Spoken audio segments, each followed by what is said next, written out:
Super Bowl could return to Oakland sometime very soon. They're a better football team than us. Let me say that again. They are a better football team than we are. Period.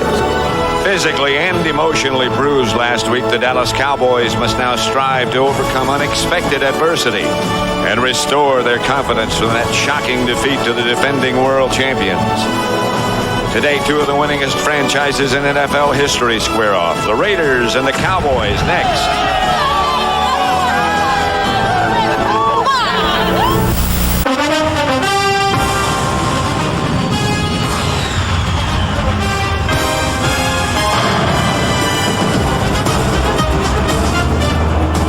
It is something special. The Oakland Coliseum, the home of the Oakland Raiders, as they entertain the Dallas Cowboys. A perfect afternoon.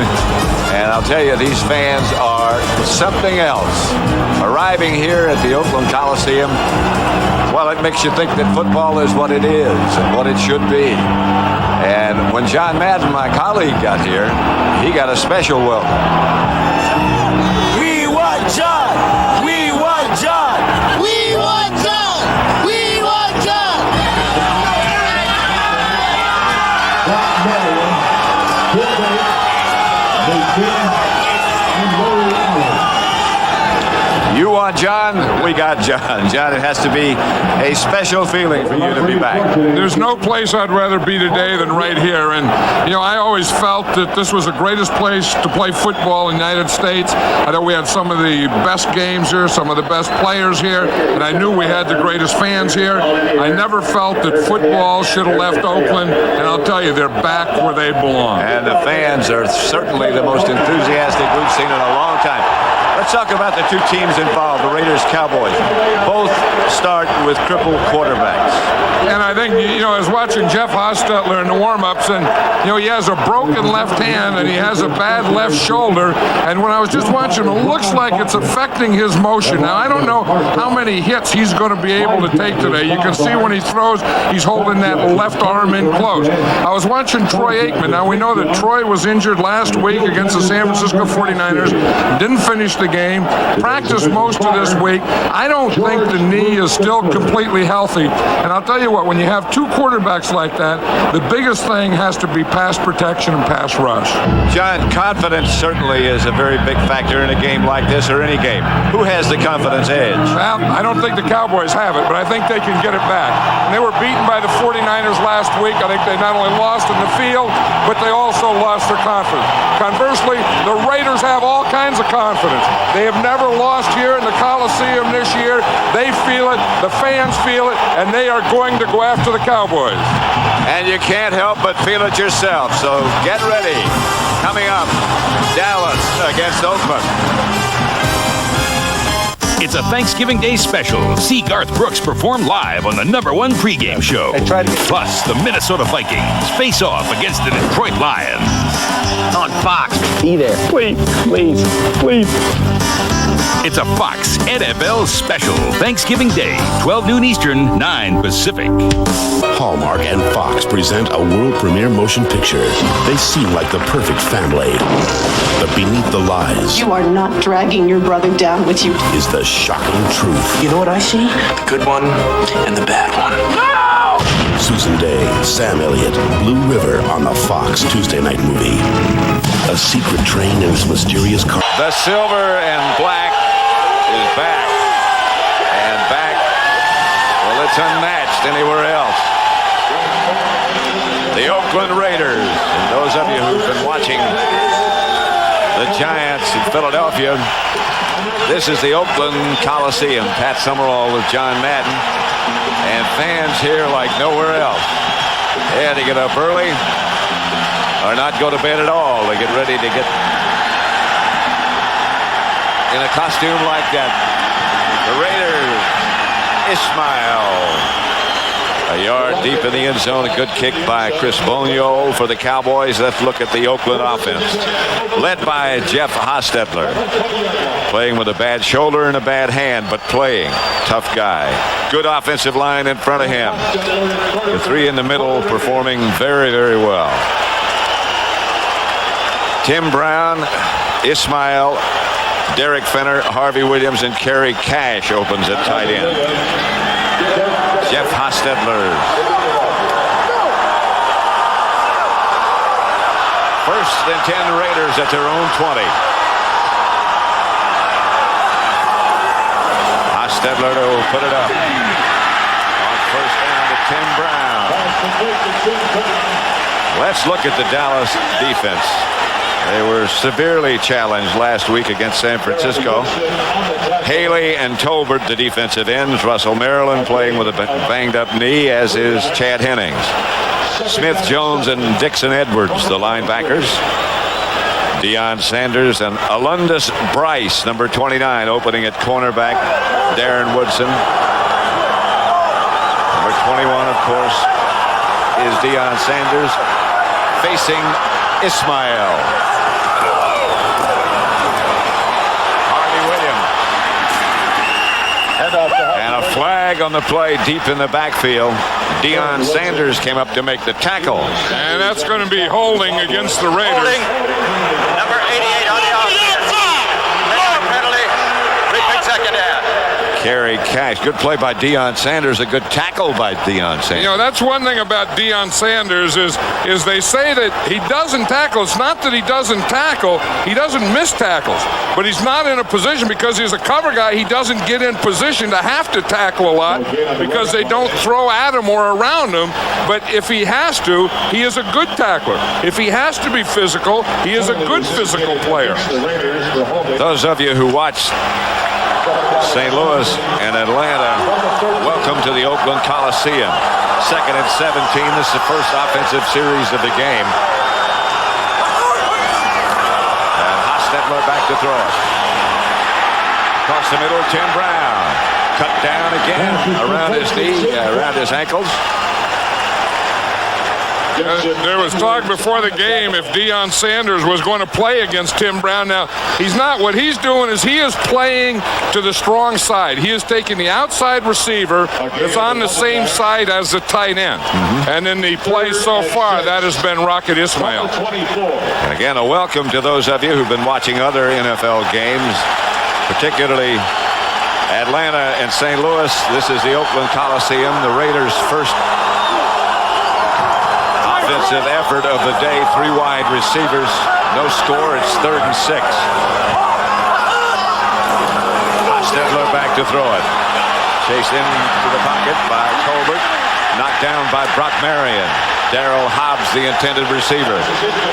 I think one thing, the Cowboys changed up their coverage there, Pat, a little. Deion Sanders was out here on Darrell Hobbs, but he wasn't playing man-to-man. This is a zone defense. You're going to see Brock Marion, the safety, just come over the top and get that left hand in there and knock the ball away. Well, of course, they came under all kind of heat, particularly in Dallas last week after the 49er game, for not being willing to adjust their coverage. Kevin Williams back deep. Out for a trip. Fake to Sanders. Williams from behind. Bruce Pickens from behind. He had something going if Bruce didn't make that play. No score as Dallas heads out on the field for their first offensive possession. Well, Sunday is brought to you by Dockers Flat Front Khakis, proud makers of nice pants. By American Express. By Hertz, for business, for pleasure. Nobody does it exactly like Hertz. And by Goodyear, #1 in tires.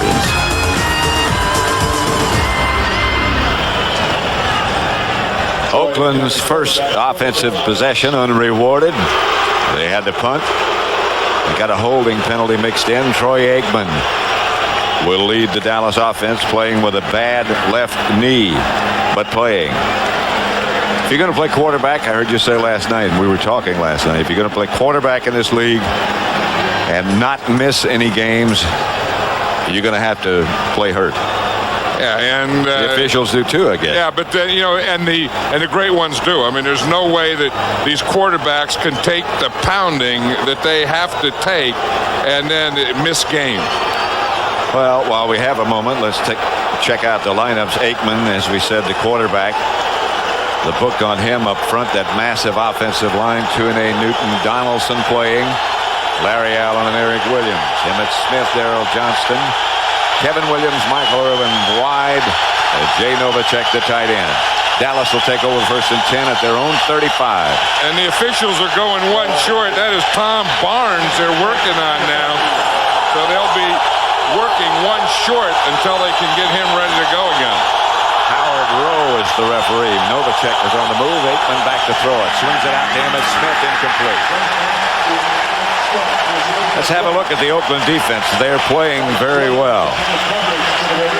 Jerry Ball and Chester McLaughlin in the middle. Anthony Smith and Pat Swilling wide. Jones, Beekert, good young linebackers. Fredrickson.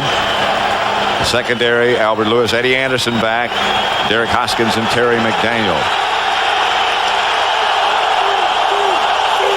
2nd and 10. Johnston and Smith behind Aikman. To Emmitt Smith. Nothing doing. A loss of about 4. Rob Fredrickson.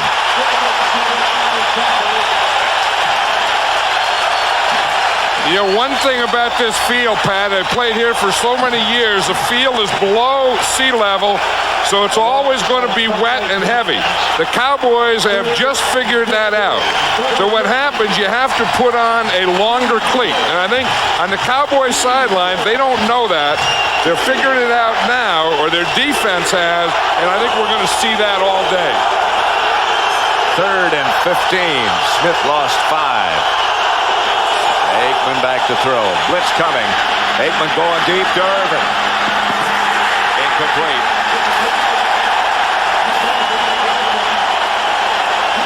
Terry McDaniel with him stride for stride.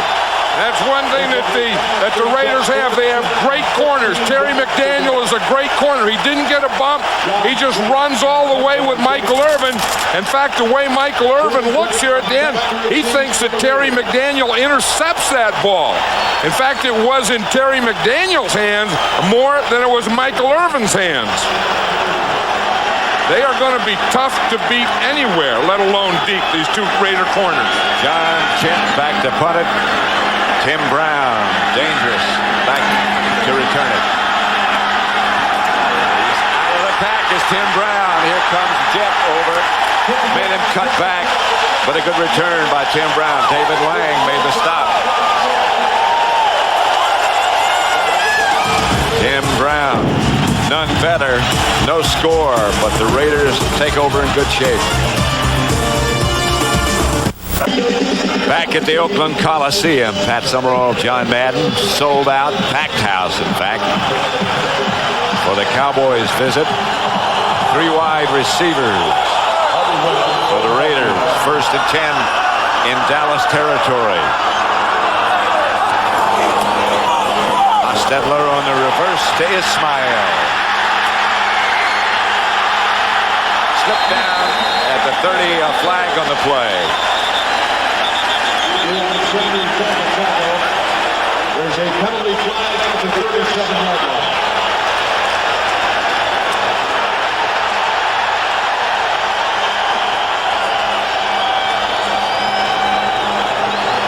Scott Case.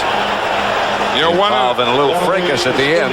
I'm sorry. One of the things that Mike White, when he took over as head coach of the Oakland Raiders, one thing he wanted to eliminate was penalties.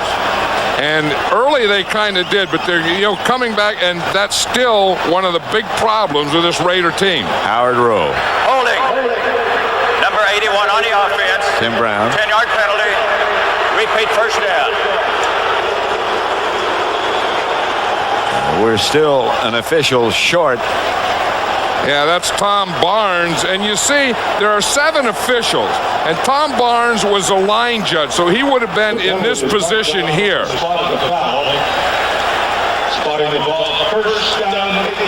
And we'll see what adjustment they make. 1st and 8. They just don't have anyone in his position right now. That's right. The handoff is to Harvey Williams, and Harvey Williams near a 1st down, a fumble. They're saying he was down. Well, we were talking about who has confidence and who doesn't. And I'll tell you, sometimes a big play like that, a turnover or not, will give you confidence. An injured Raider, Tim Brown. They signaled very quickly. The players did. Tim Brown was shaken up on the play. Yes, that was happened. Kevin Gogan right away. You see Tim Brown. The fumble happened right in front of him. Tim Brown got hit by his own guy. Got his knee hung in that pile, I think. That's the good news is he pulled both feet out of the ground. I don't know when that ball came out of there, though. The official pointed to the ground, saying that the whistle blew before the ball came out. And Williams got enough for a first down. There's Brown at the top of the picture. Yeah, and you'll see here when the ball comes out, he was down, and of course, it's when that whistle blows too. Doesn't look any injury you wonder about, and you hope for the best. It doesn't look too bad. I hate to make a judgment, but I just did. And you can just tell the way he's looking, and he feels pretty good about it. And I think the good sign, is, like I said, is at the end when you saw both of his feet come up out of the ground. Because when a guy really gets a knee is when one of those feet are planted in the ground. With those long cleats. I'll tell you, this grass and this soft grass like this is the safest playing surface in the world. Here's Hostetler going deep. Overthrows James Jett. And right now for a McDonald's game break, let's return to our James Brown in our Hollywood studio. All right, Pat, take a look at Chris Carter, second from the bottom of the screen, works his way behind blown coverage. Warren Moon all day finds him at the back of the end zone. Vikings on top, 7-0. Don't forget, Thanksgiving Day, the Vikings will be taking on the Lions. Pre-game coverage starts at 12 noon Eastern, right here on Fox. Back to Pat and John. JB, we won't forget because we'll be there. Thanksgiving Day. How can you forget football and Thanksgiving and turkey and all the things that goes with it? The injured player is Alundis Bryce. Right. He's the rookie that started in place of Larry Brown. Larry Brown's son passed away this week. And they had the funeral yesterday. Larry Brown missed most of the practice, so he didn't start. They started Alundis Bryce. Larry Brown got into town last night. He came in on Jerry Jones's jet and got in about 10 o'clock last night. Really didn't practice all this week or meet with a team. So, he's probably as unprepared to play a game as you can. But he's going to have to play, it looks like. Alundis Bryce didn't get hit. Just something got stuck. And I don't know if he's okay or not. That may be something that lasts a while. And in fact, Larry Brown's son was named Christopher Brown. He was born prematurely and passed away this week, and all the Dallas Cowboy players are wearing KB on their helmets for Christopher Brown. The handoff is to Derek Finner. Handoff to Derek Finner. There, the KB on the back of the helmets of the Dallas Cowboys. That's Deion Sanders, of course. So Larry Brown is Larry Brown, and he has really been through it. I mean, Larry Brown is a real pro and a competitor, and Christopher Brown was born, premature and like 1 pound. 1 pound. And was fighting for his life, all of his life. And 3 wide receivers for the Raiders.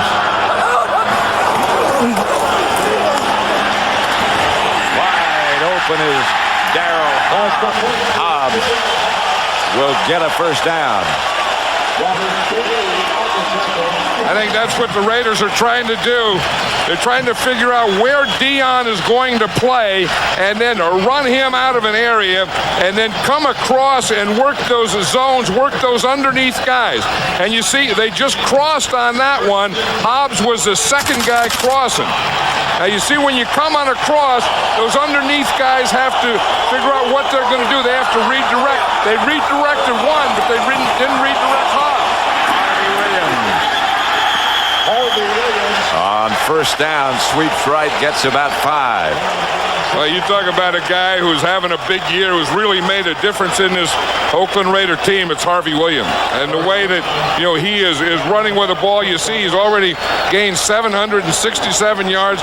He's averaged 4.6 yards per carry, scored 8 touchdowns. And I think the combination of Harvey Williams along with this big offensive line have really helped this offense of the Raiders.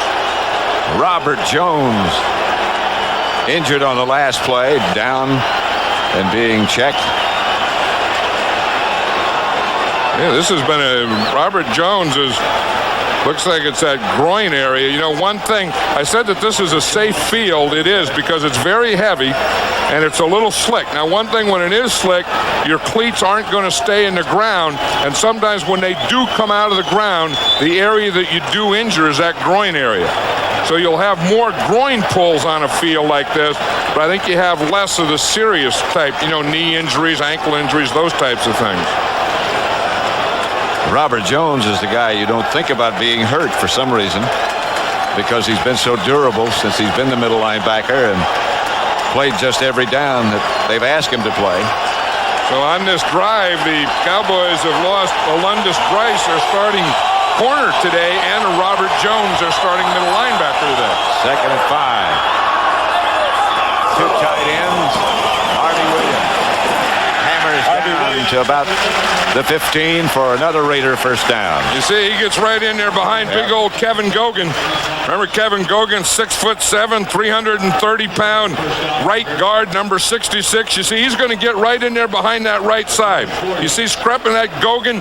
Gogan starts off in a double team, gets up, gets that linebacker, and that gives that soft spot for Harvey Williams. Godfrey Miles. Raiders come out of the huddle quickly. If they do go into the huddle, they're going to use some no huddle. They've already said Godfrey Miles has taken the place of Robert Jones in the middle. Williams hit right at the line of scrimmage. It was not a first down. He missed it by about a foot, and he might have missed it again. I don't know. This is the one that you spot. All he has to do is get to that white line. See if he gets the white line. Yep, he got over the white line, so he got the first down. And again, they go to that right side behind Graves Skreklenak and Kevin Gogan. Good blocking tight ends the Raiders have. Big offensive line. Like I said earlier, they trained in Austin, Texas with the Cowboys for a week and played them in preseason. And they felt confident coming into this game that both their lines, offense and defense, matched up well with this Cowboy team. Hostetler to Williams. A couple.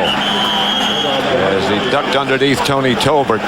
One thing I remember when the workouts were going on against each other, almost every one of the Cowboys were impressed, not just with the physical ability of the Raiders, but how big they were. And they do match up very well. Yeah, and they're big and they're strong, and they have that combination inside. Then the other combination they have is that outside receiver speed, and then that outside speed on the defensive corners. 2nd and 9. Tim Brown back in the game. Will be playing the pattern incomplete. Intended for Hobbs, behind him just a bit. And you know what's important with this first quarter for the Raiders is, as I said earlier, I think that Jeff Hostetler's left shoulder is really bothering him. We know that he has a broken hand. That whole left side of his body. This year he's had a throat, a left shoulder, and a left hand, and it really is bothering him. But one thing, the Cowboys haven't knocked him down yet, and you have to give that the pass protection. See that thing he's wearing on his hand? See, he has a thing. He has a hard thing on the outside of the hand and a soft thing on the inside, and a glove and tape and everything. Play number 11 of this drive coming up. Hostetler to throw it. Incomplete. In the direction of Brown. They will have to settle for 3. Jeff Jager, who was hurt earlier in the year, back 100% now. You can just see Barry Switzer there feeling like they just dodged a bullet. Gossett is the holder.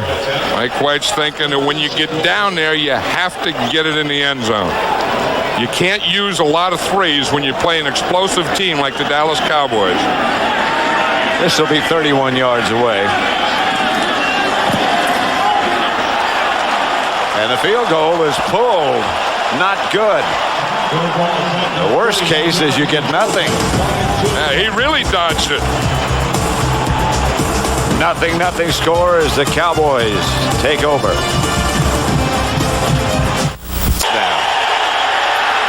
Down he goes, and he can't take too many of those. Anthony Smith. Now there's an interesting story, Anthony Smith.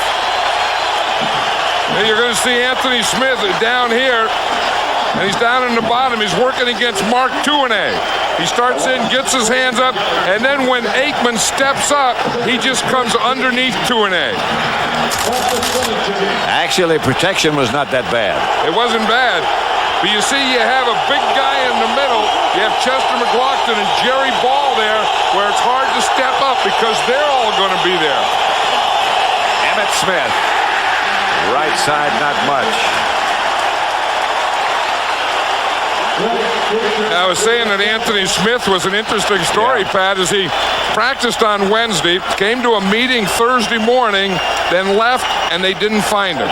And they got here last night. He wasn't there Friday. He wasn't there yesterday. The team flew up last night. No Anthony Smith. We talked to Mike White. He said he left Thursday. We don't know where he is. We haven't heard from him, and no one knows where he is. And he showed up this morning, and now he's starting. Now he gets the first sack. Aikman to throw. Irvin. No. But a flag. A flag on the play. One thing the Cowboys are trying to do, and I know Ernie Zampese, is you want to loosen up this defense. You don't want them to gang up on you and you run. You want to be able to run, but in order to be able to run, you have to loosen up the defense. You have to go deep. And in order to go deep, you have to protect your quarterback. And that protection was good. Well, the officials are talking this one over, and it looked like one of the Raiders was signaling that the ball was tipped. Whereas if it's tipped at or around the line of scrimmage or tipped before it gets to the receiver, there can be no pass interference. But there was no tip. I don't see how it could be tipped back by the line of scrimmage. Not on a ball like that. The Raiders got one like that last week. I don't know where the interference is, though. I don't either. I mean, that looks like pretty good defense by Albert Lewis. I mean, you have to, he's looking at the ball, he's going for the ball. The ball's thrown a little short, so there's going to be some contact. But like I say, if a corner can't do that, if a cover guy can't do that, he can't play. And Albert Lewis has been playing in this league for 13 years. I don't know about that one. I think that was a break that the Cowboys were looking for to change some field position here. Well, they got it and got the field position changed there at the Oakland 47-yard line. And you know, the thing that probably got it, Pat, was the fact that the ball was thrown a little short. And then when they both went up for it, there was some contact. But on a short pass, there's always going to be contact. Deion Sanders lined up on offense. And on the left side, Aikman gives to Smith. He gets only a couple. Jerry Ball. You know, Jerry Jones had said that maybe the Cowboys ought to use Deion Sanders primarily on offense and then just use him for third down on defense.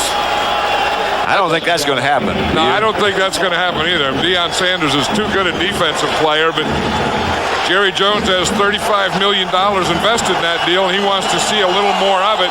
Deion Sanders on that last play was a decoy. Darrell Johnston was the man in motion, and here's Aikman back to throw. Outside Smith. Emmett put one man on the ground with a juke. Greg Beaker took the bite. And I'll tell you, Chester McLaughlin put Troy Aikman on the ground. I think that's going to be a test right here. You're going to see number 91, Chester McLaughlin, come. Watch Aikman throw the ball, and just as he throws the ball, Chester McLaughlin hit him and put him down. And Emmitt Smith turned that pass reception into a first down. Chester McLaughlin is 91. He's working against Larry Allen. You see as he throws there, that's the type of thing the Raiders want to do to Troy Aikman. Emmitt Smith flashes through the left side, a hold down to about the 23. Stopped by Eddie Anderson. You know, Jimmy Johnson used to always talk about playmakers, that you have to have playmakers and you have to have momentum changers. And I think that, you know, that Emmitt Smith is a guy that can do both. He's a playmaker who can change momentum. And maybe in this drive, from here on to the goal line, they may just feed the ball to him. I don't think that'd be a mistake. Me neither. Emmitt Smith. Inside the 15, about the 17, Rob Fredrickson made the stop along with Anthony Smith. Because then they could use that big offensive line. Again, that's a heck of a matchup. I mean, you have Nate Newton going against there. Mark Duane, they're going against these big guys. You're going to see they're going to run to the left side here. The blitz is to the right side. I think that Emmitt Smith just sees it and figures, I'm not going to cut back in there because the blitz is away from where I'm going. And he got the good lead block from Darrell Johnson. Always does. Yes, he does. 1st and 10, Dallas. Inside the Raider 20, Aikman back to throw. Protection, touchdown. Aikman to Irvin. 17 yards. That's what the Cowboys needed to get their confidence back.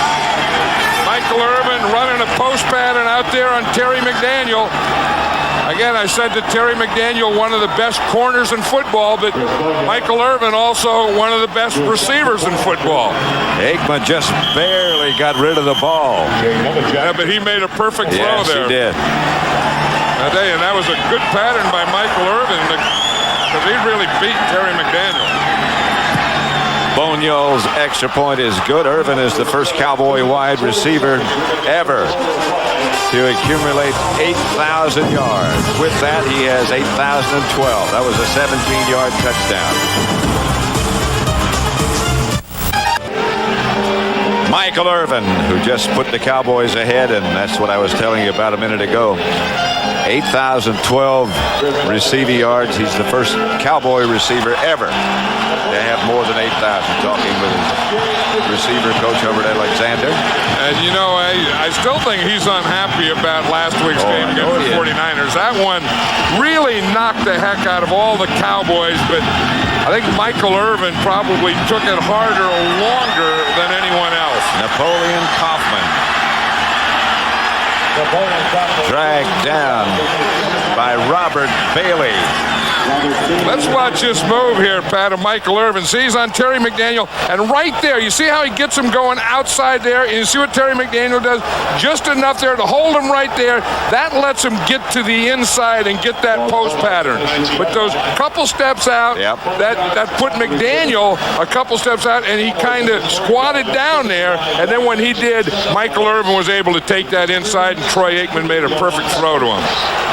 They took advantage of the fact that it was only McDaniel. He was not doubled. No, and he made that move. McDaniel just held him just long enough on that outside move. Hostetler going deep. Picked off by Deion Sanders. And Sanders back inside the Raider 40 to the 30. Out of bounds at about the 28. Ishmael knocked him out of bounds. Jerry Jones is saying that's what he paid him $35 million for. We were talking about momentum. We were talking about big game players. We were talking about playmakers. We said Emmitt Smith was one. We know that Michael Irvin is one, and Deion Sanders is one. Because, you know, he had a step on him. I mean, he was beaten by a step, but there's probably no faster player in the NFL than Deion Sanders. And I'll tell you, he has great catch-up speed. Just watch him here. I mean, he's there. You see, right there, he's a few steps behind, but by the time the ball gets there, he's right there with the ball. And letting you know he's got it. 1st and 10 at the Oakland 30. Kevin Williams in motion. Aikman, Novacek. About 8. Mike Jones knocked him out of bounds. There's Deion. They say, the Cowboys do, that he physically is the best he's been so far since he's been with the team. Yeah, because he had that ankle injury, and then he had surgery. He came off that. He pulled a hamstring, and the hamstring is kind of coming along. But when you talk about cover corner, guys just covering receivers, I don't think there's ever been anyone better than Deion Sanders. 2 tight ends, Emmitt Smith. First down inside the 15 for Dallas. And now we're seeing what we were talking about. We're talking about the playmakers that change momentum. And we saw it right there. We saw, I think that Emmitt Smith started it with his running. Then it went to Michael Irvin with his pass pattern. And then it went to this guy, Deion Sanders. First and 10 at about the 14-yard line. 2 tight ends again. Aikman back to throw it. Emmitt Smith makes the reception. He can make you miss. He gets the first down. The one thing that Emmitt Smith really hasn't done yet is being able to work that middle. He's gotten off tackle, and they're able to get the ball outside. It's hard for Emmitt Smith to run to the outside. But if you want to get Emmitt Smith to the outside, you have to throw him these little patterns, these little loop patterns. That is in lieu of a run to the outside. And once you get him out there, he'll leave some guys picking grass.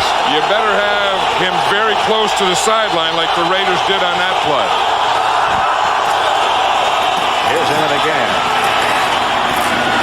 He was able to find some picking room, I guess you'd have to call it, straight ahead and to the right. Yeah. Right now, this offensive line of the Cowboys is winning that battle of the line. And you see, this is what Emmitt Smith looks at. He's going to get the ball here. He feels a block there. Then out of his periphery, he's able to look back to that side and know that he can get 2 or 3 more yards. That's not a big deal when you have to check and go back into Chester McLaughlin, though. But they knocked Chester backwards. They sure did. They got movement on him, and that doesn't happen a lot. No. 2nd and 2. Smith burrows down to about the 3. Maybe not enough for a first. One of the things that great runners have, like Emmitt Smith, is that tremendous vision you were talking about. I think it's that combination of the vision and balance and strength and power, and number 22 has them all. And then an immense will to win. That helps. It was interesting, Pat. They were working on Emmitt Smith's cleats way back here on the other 40-yard line. In fact, right now, he's still about 30 yards away from the huddle. Yeah, I think the thing that you always have to worry about is your shoes being tied, your cleats, and you don't want to be stepping on things that don't work. And if you're Emmitt Smith and your shoe unties or something doesn't work, you can just call a guy out and say, hey, bring some stuff out here and let me clean my shoes off and have someone tie these things for me. Because I think, we know that he has to have everything ready to go because the Cowboys are inside the 5-yard line, and you're going to get a heavy dose of Emmitt Smith in this area, or at least faking to Emmitt Smith. First and goal at the 4. That's Emmitt Smith.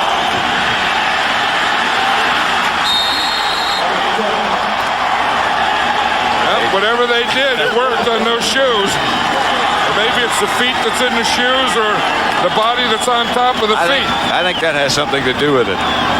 That 9 carries so far, 30 yards and a touchdown, and the Cowboys have really gotten the confidence. The things we talked about, the confidence and all those things, momentum. The Cowboys really have it now. And you notice how quiet this crowd is? Yeah. 18 touchdowns rushing for Emmitt Smith is more than any NFL team. And he's approaching the touchdowns in a year record. Bonio's extra point is good. It's a good run. 14-0 Cowboys.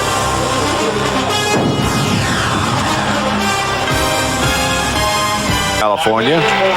Very clear skies now. It's foggy this morning. The MetLife blimp contains 70,000 cubic feet of helium. Measures almost 50 yards in length. Nice to have him with us. Ismail, flag on the play. From across the field. Yeah, the official threw it once, and then he went in and picked it up, and he threw it again to get it closer to the players because he was a deep guy. It's Ron Botchin, matter of fact, but he saw a holding from about 40 yards away. It was 2 penalty flag throws away, at least, and he still didn't get it there. No.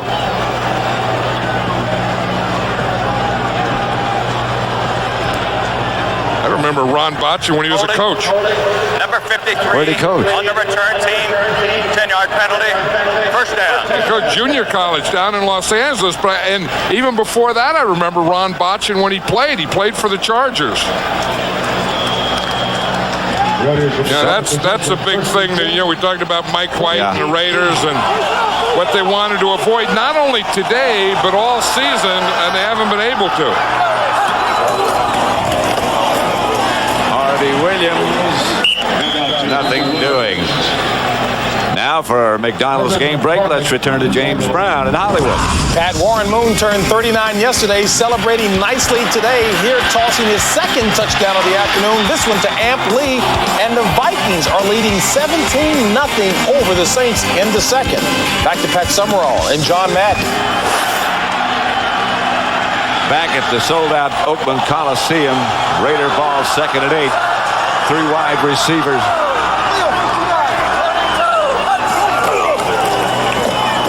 Williams, not much. Godfrey Miles made the stop. Robert Jones injured earlier. The Raiders taking his place. I was just going to say, Pat, the Raiders script their first 15 plays, like a lot of teams do, and you can see what they were. They had 7 runs and 8 passes, and they kind of want to see how the Cowboys are playing, specifically where Dion is playing and what he's doing, then set their game plan from there. And part of that game plan, they want to include some no huddle. The answer is right now they're all playing pretty well. Here's Hostetler back to throw it. Delayed blitz. Tim Brown. Darren Smith came on a delayed blitz, and he got caught in between. Brock Marion knocked Tim Brown out of bounds. Yeah, that was one of those zone blitzes where they bring the defensive tackle out. You'll see right here, they take the tackle and they start him rushing, and then they bring him back. In fact, they brought both tackles out. They got them deep, so that's where you can rush and still play zone. And here's the no huddle. Napoleon Kaufman is deep, and he gets the carry. It gets a couple. Hervin McCormick is playing in the middle now in place of Chad Hennings. And that was Hervin McCormick that dropped out of there on that last play with Russell Maryland. That's a thing we're seeing a lot in the National Football League now, where it used to be when you blitz or you bring more than 4, you had to play man-to-man. Now you can bring more than 4 and drop the lineman out and still play zone. So they're calling those zone blitzes. Second down, about 8.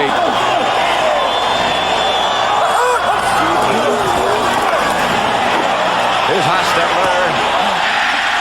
Complete to Andrew Glover. The protection was good. Gave Hostetler a chance to look around. Yeah, and if you're going to have good protection, you got to block that guy, Charles Haley. You see, that's Robert Jenkins on him, but the big thing is the help from the running back, Napoleon Kaufman. See, that's what they want to do. They want to chip him. Now Haley is working there against Jenkins, and here comes Napoleon Kaufman, and he unloaded against Haley. If that's a chip, I'd hate to see a chop. That's Kaufman. And he almost broke it. Inside the 30, down to about the 28. The last man, Larry Brown, made the stop This is an exciting football player, and he's not just a roll guy either. He's not one of those guys you just put in on third down. He's a Raiders' #1 draft choice this year, and he's a complete package. The play before, we saw him block Charles Haley, and that play we saw him run off tackle like a power running back. Run through some tackles. And we know that he can run around a lot of tackles. 1st and 10 Raiders. Hostetler back to Kaufman again. And again he's around the corner. And spinning inside the 20 to about the 17. Stopped by Darren Smith. And this is a big guy. You know, you look at Napoleon Kaufman, he's only 5'9", 180. You're saying, geez, there's not much to him, but look at those arms. See those arms and the legs? I mean, he is a short guy, but he is a powerful man. He is well built, and he knows how to use his body and his power. Hey, he's something. I mean, he's not a role player. I mean, he plays first down, second down, third down, run inside, outside. A great change of pace with Harvey Williams. 1st and 10, Oakland. That's Derek Finner. Stopped by Darren Smith. Now you can see Robert Jenkins, the left tackle, starting to have trouble with that knee. He has bad knees. He starts every week, but he can only play until the knees don't allow him anymore. Maybe it's a quarter, maybe it's 2 quarters, maybe it's 3 quarters. He just gets tired. Yeah, you can just see he had a hard time getting up when he went down to the ground after that last play. 2nd and 6. Kaufman is deep. Back to Napoleon Kaufman. He can get around the corner. Gets down to about the 10. Did not get a first down. Stopped by Alundis Bryce. You know, it's such a great change of pace because you get Harvey Williams and he can run the ball inside or outside, but he's not as fast. Then you put Napoleon Kaufman in there, and now you got the speed. I mean, you know, those 2 backs together are a heck of a combination. You know where he's from? He's from Lompoc, California. That's about halfway between here and Los Angeles. One of the first places they shot missiles out of, Vandenberg Air Force Base. I used to coach down in that area.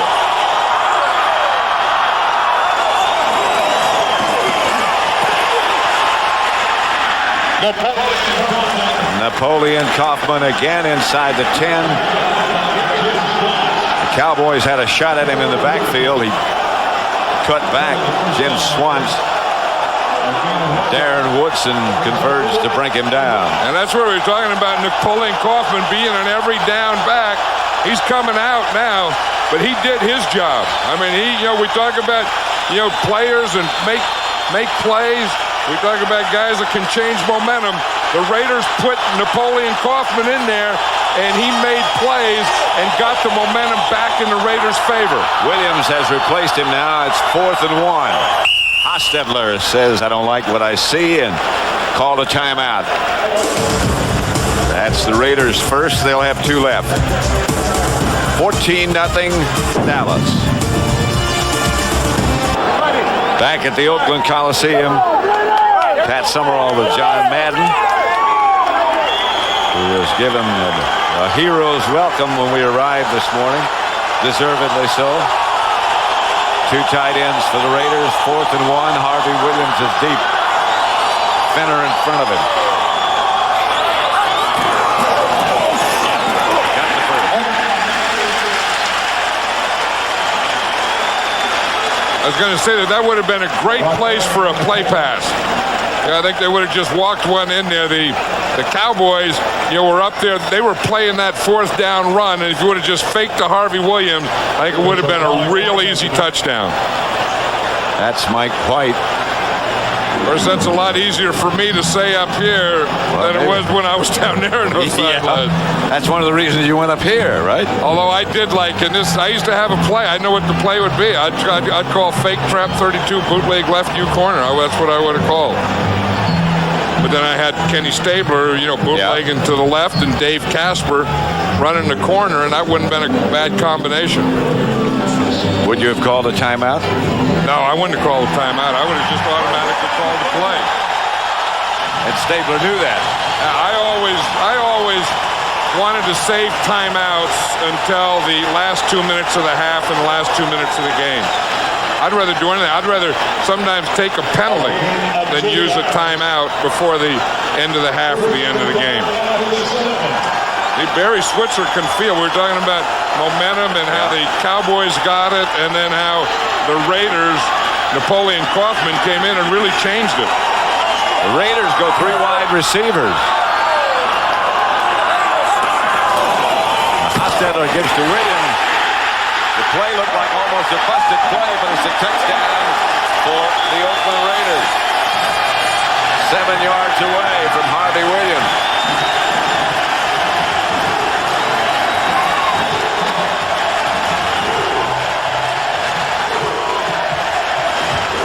Harvey Williams right here.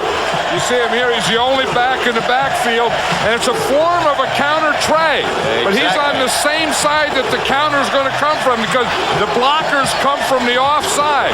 And he had to wait for him. All kind of flags thrown in the end zone for a little after the play was over activity. I think it's against the Cowboys. I mean, was there any taunting, or there's a lot of talk going on in this thing? What do they call it? Trash talk? Trash talk, yeah. The officials aren't trash talking. Dion's down there in the middle of it.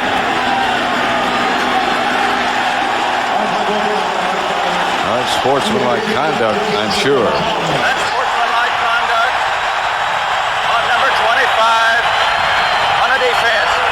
Will penalize 15 yards on a kickoff. Touchdown. There's Al Davis looking on. Number 25 was Scott Case. Yep. Jaeger for the extra point. Gossett holding. And it's 14-7. It is a form of the old counter tray. Yep, you see he pulls the off guard and the tight end. He has to start to the middle, wait for the offside blockers to get there, and then he just follows them in. And there's that Neil Smith swing. Remember Neil Smith, Kansas City Chiefs? They were teammates at one time. All right, Aflac trivia question. How many Hall of Fame inductees is Al Davis presented, and who were they?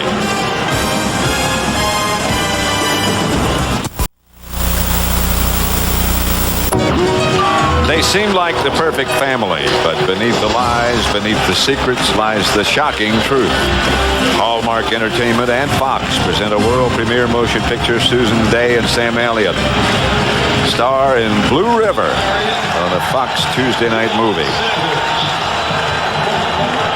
Dion deep, but they'll be kicking off from the 45, so there should be no return, and there isn't. It's out of the end zone. Yeah, you talk about momentum changers and things that you could have done.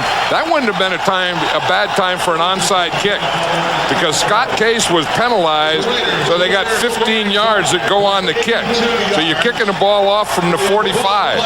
And even if you tried an onside kick and they got it, it still wouldn't be terrible field position. But it didn't look like the Raiders even considered that. They said, heck with it, just kick it away, and we'll just stay where we are and stay down by 7 points, because we have plenty of time to work on this one. This is an all-day sucker between these two. Yes, it is. First and 10 Dallas from their own 20. They lead 14-7, 7:50 left in the second quarter. Darrell Johnston was the man in motion. Aikman slipped, dropping. Gets it to Irvin. First down. Good throw. Good pattern. The Aflac trivia question again. How many Hall of Fame inductees is Al Davis presented, and who were they? 8 of them. Lance Allworth, Jim Otto, George Blanda, Willie Brown, Gene Upshaw, Fred Biletnikoff, who's on the coaching staff, Art Shell, and Ted Hendricks. And of course, in addition to that, Al Davis himself is in the Hall of Fame. And you inducted him, didn't you? Or presented him? Presented him, yes. That's Darrell Johnston. One-man screen, looked like. Yep, they even have the Moose call here. Did you hear that? I didn't think there'd be many Cowboy fans here at the Oakland Coliseum. There aren't. No, when the Moose gets the ball, though, they still give that Moose call. You know, last week I was in Dallas, Pat, and I was interviewed by Mrs. Moose. Mrs. Moose? Mrs. Moose, yeah. Mrs. Darrell Johnston's mother. Oh. Mrs. Moose. And she has like a Mama Moose. Mama Moose. I don't think she'd like being called. Well, she's Johnston's Mama Moose. Yeah, and she has a letter she puts out, and we had an in-depth interview. Here's Emmett Smith.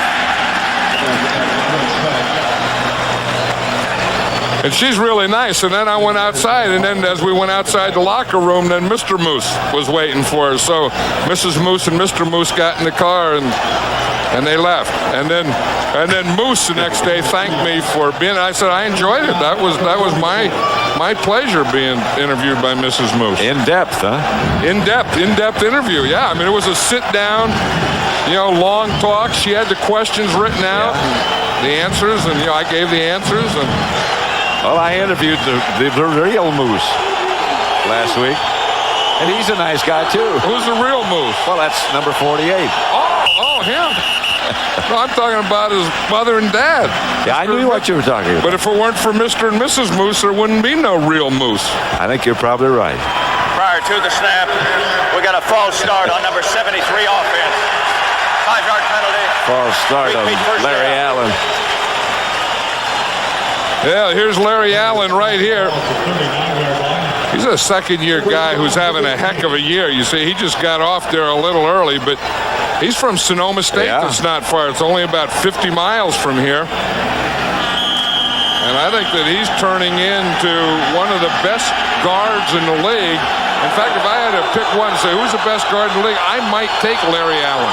You remember he spent all of last year at tackle. Here's Emmett Smith. And he ran right in behind Larry Allen. And Larry Allen caused that hole for him. In fact, he got a couple blocks. See, this is what a lineman does. You start off, here's Larry Allen, number 73, right here. Now you start and you get one, boom, you help him, you get that guy to the ground, then you come up on the next guy. And that's the hole. That started the hole because they got that movement on Chester McLaughlin. They had to do that first. Larry Allen did that. And then after he got that done with his left shoulder, he takes his right shoulder, boom, goes up in the linebacker. Second down. Aikman back to throw. To Irvin. And he'll have his first down. Terry McDaniel on the coverage. You're talking about Larry Allen. Assistant coaches, I don't think, get nearly enough credit. Well, go ahead.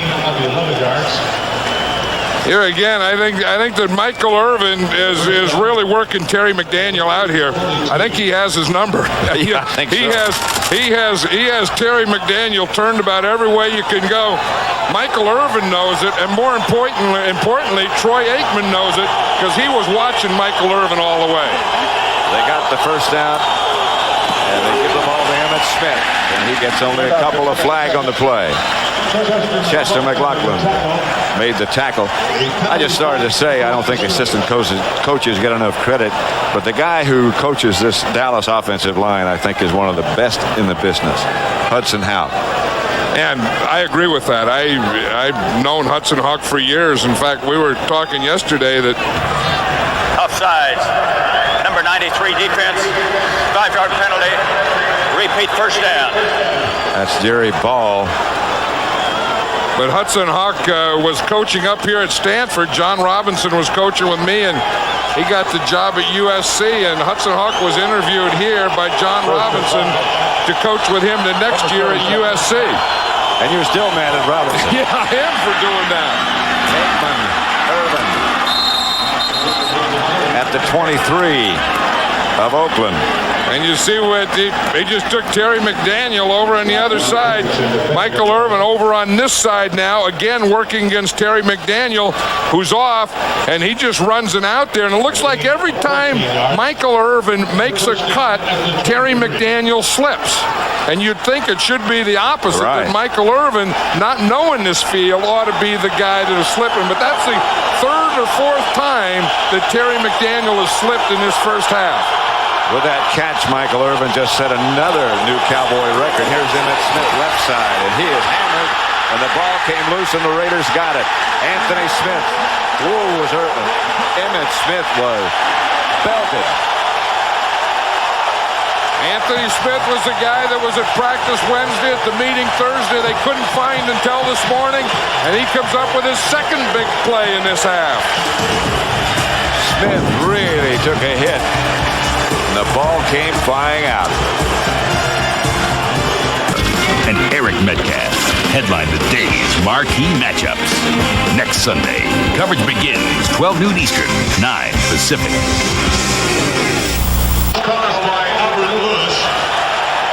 Here's Emmitt Smith. You're going to see Derek Hoskins comes in right there, and he really unloads on Emmitt Smith. And when he unloaded on with everything he had, the ball just jolted right out of there. And the Raiders take over. 1st and 10 at their own 13. The pitch is back to Harvey Williams, who slipped and got back up and got about 5 yards. Our information is that safety man Eddie Anderson re-aggravated a hamstring pull and will not be back. And Joe King is in for him, has been in for him. And again, Derek Hoskins is the strong safety, the opposite safety from Eddie Anderson, who made that great hit there. 2 tight ends, Williams deep. Hostetler hit by Hennings. Just as he let it go, that might have been a lateral. I didn't hear a whistle. I didn't hear a whistle until right then. I did see the referee throw a flag, but I didn't hear a whistle. And the only thing that stops play is a whistle. I think this is a lateral. I think so too, because no one blew the whistle. I mean, they may have to go and talk about this. This is going to be a conference. Remember, there's only 6 officials out there. 1 official was injured, so they're working 1 man short on the officiating crew. But no one blew a whistle on that play. Again, you see where Jeff Hostetler is. He's on the 10-yard line. He throws it out there, and if he throws it behind that yard line, that is a lateral. And we'll look at it from this angle. If the ball comes out and he throws it behind, and he does throw it behind, that is a lateral, and a lateral can be picked up. A live ball. The flag, I think, had to be for intentional grounding. Yeah, and the flag doesn't stop the play. No.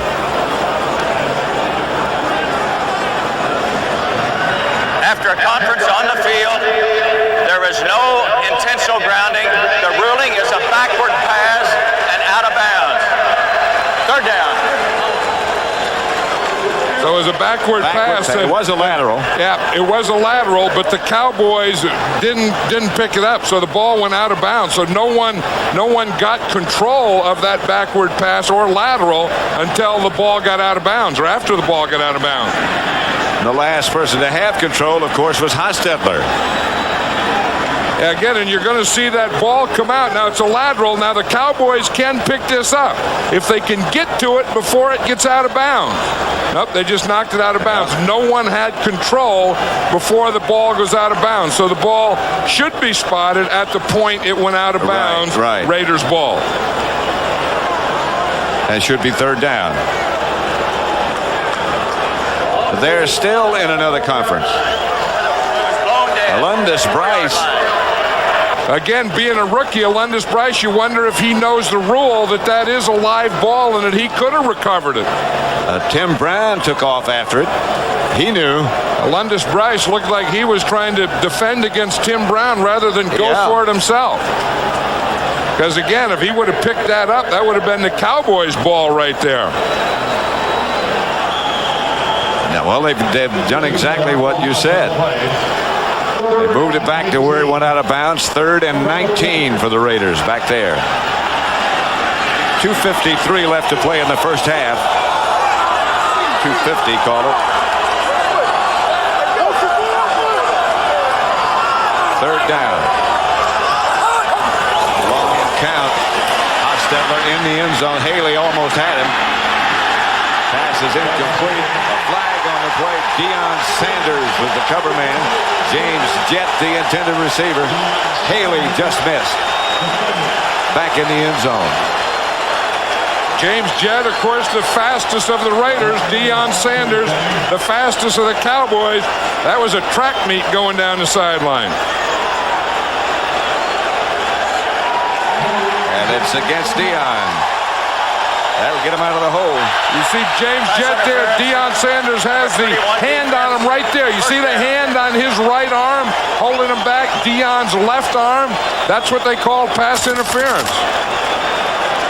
And again, he's getting that hand up there, right there. He has it in again. I'll tell you, that's touchy, but that is pass interference by definition. That's a good call. First and 10, the Raiders. 3 wide receivers. They operate from their own 33. That's Kaufman. Big hole up the middle. And Kaufman gets through it in a hurry. I really like this Napoleon Kaufman. Yeah. Because we saw him make a heck of a block on Charles Haley. We saw him run to the outside, and on that play, he just rends this thing right up the middle. Just watch it. This isn't going inside or outside or anything. This is just coming straight up the middle. He has about 5 moves while he's doing it, but he is a quick, powerful little guy. Well, Mike White was very emphatic last night when he was talking to us that we don't change our philosophy just because it's Napoleon Kaufman. Well, I think when you see 5'9", 180, you think Dave Mega type guy, you think Dexter Carter type, you think third down guy, role player. He made it clear, and you can see here, I mean, all you have to do is watch it, you know that Napoleon Kaufman is not a role player. He is an every down player. Look at the arms on that guy. If you have arms like that, you can play every down, I'll guarantee you. I don't know how he gets the shirt on. Yeah, big old pipes. Those big old pipes, you got to pull it tight up over those pipes. Lompoc. Some people call it Lompoc. It's Lompoc. Hostetler. Back to throw it. Pass is picked off again this is by Brock Marion. Brock Marion, I saw the one. I thought it was Deion. It's Brock Marion. Yeah, I think the Raiders have really expected the Cowboys to be in a lot of man coverage, and the Cowboys in this game are going back to more zone. Even with Deion, letting Deion play some man, they're also playing some zone. So Dallas gets the ball back.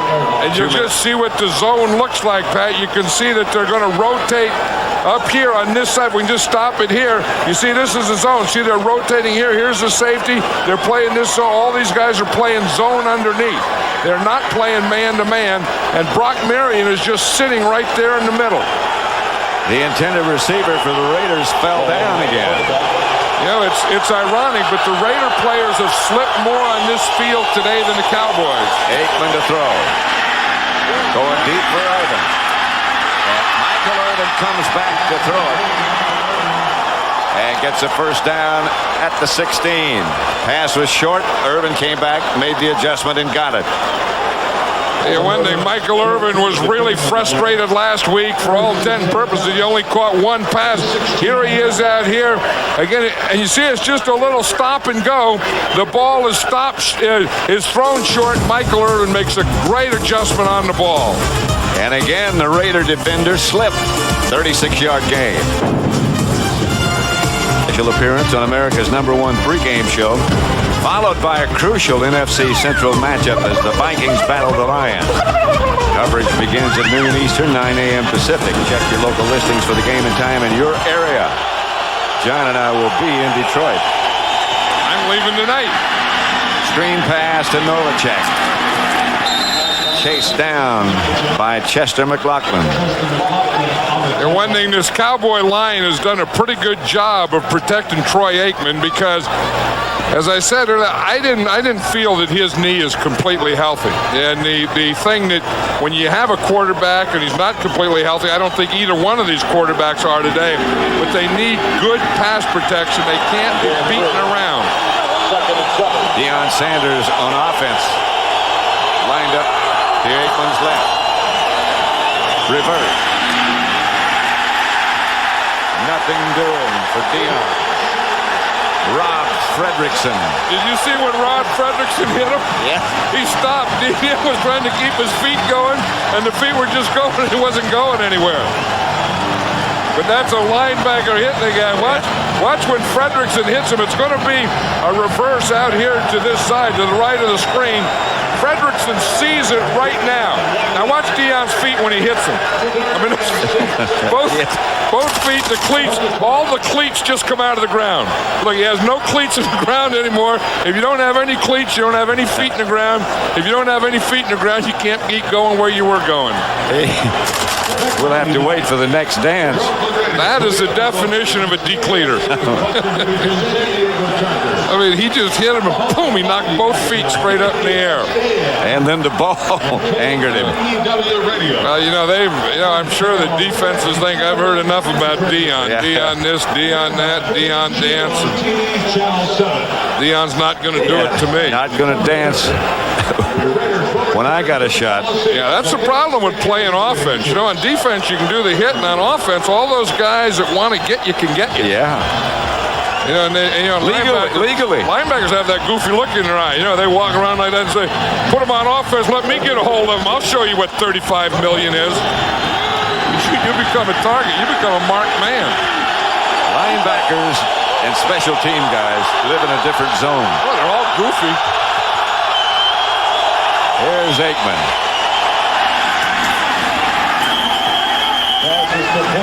Complete to Emmitt Smith. There was Rob Fredrickson again. Unusual route for Emmitt.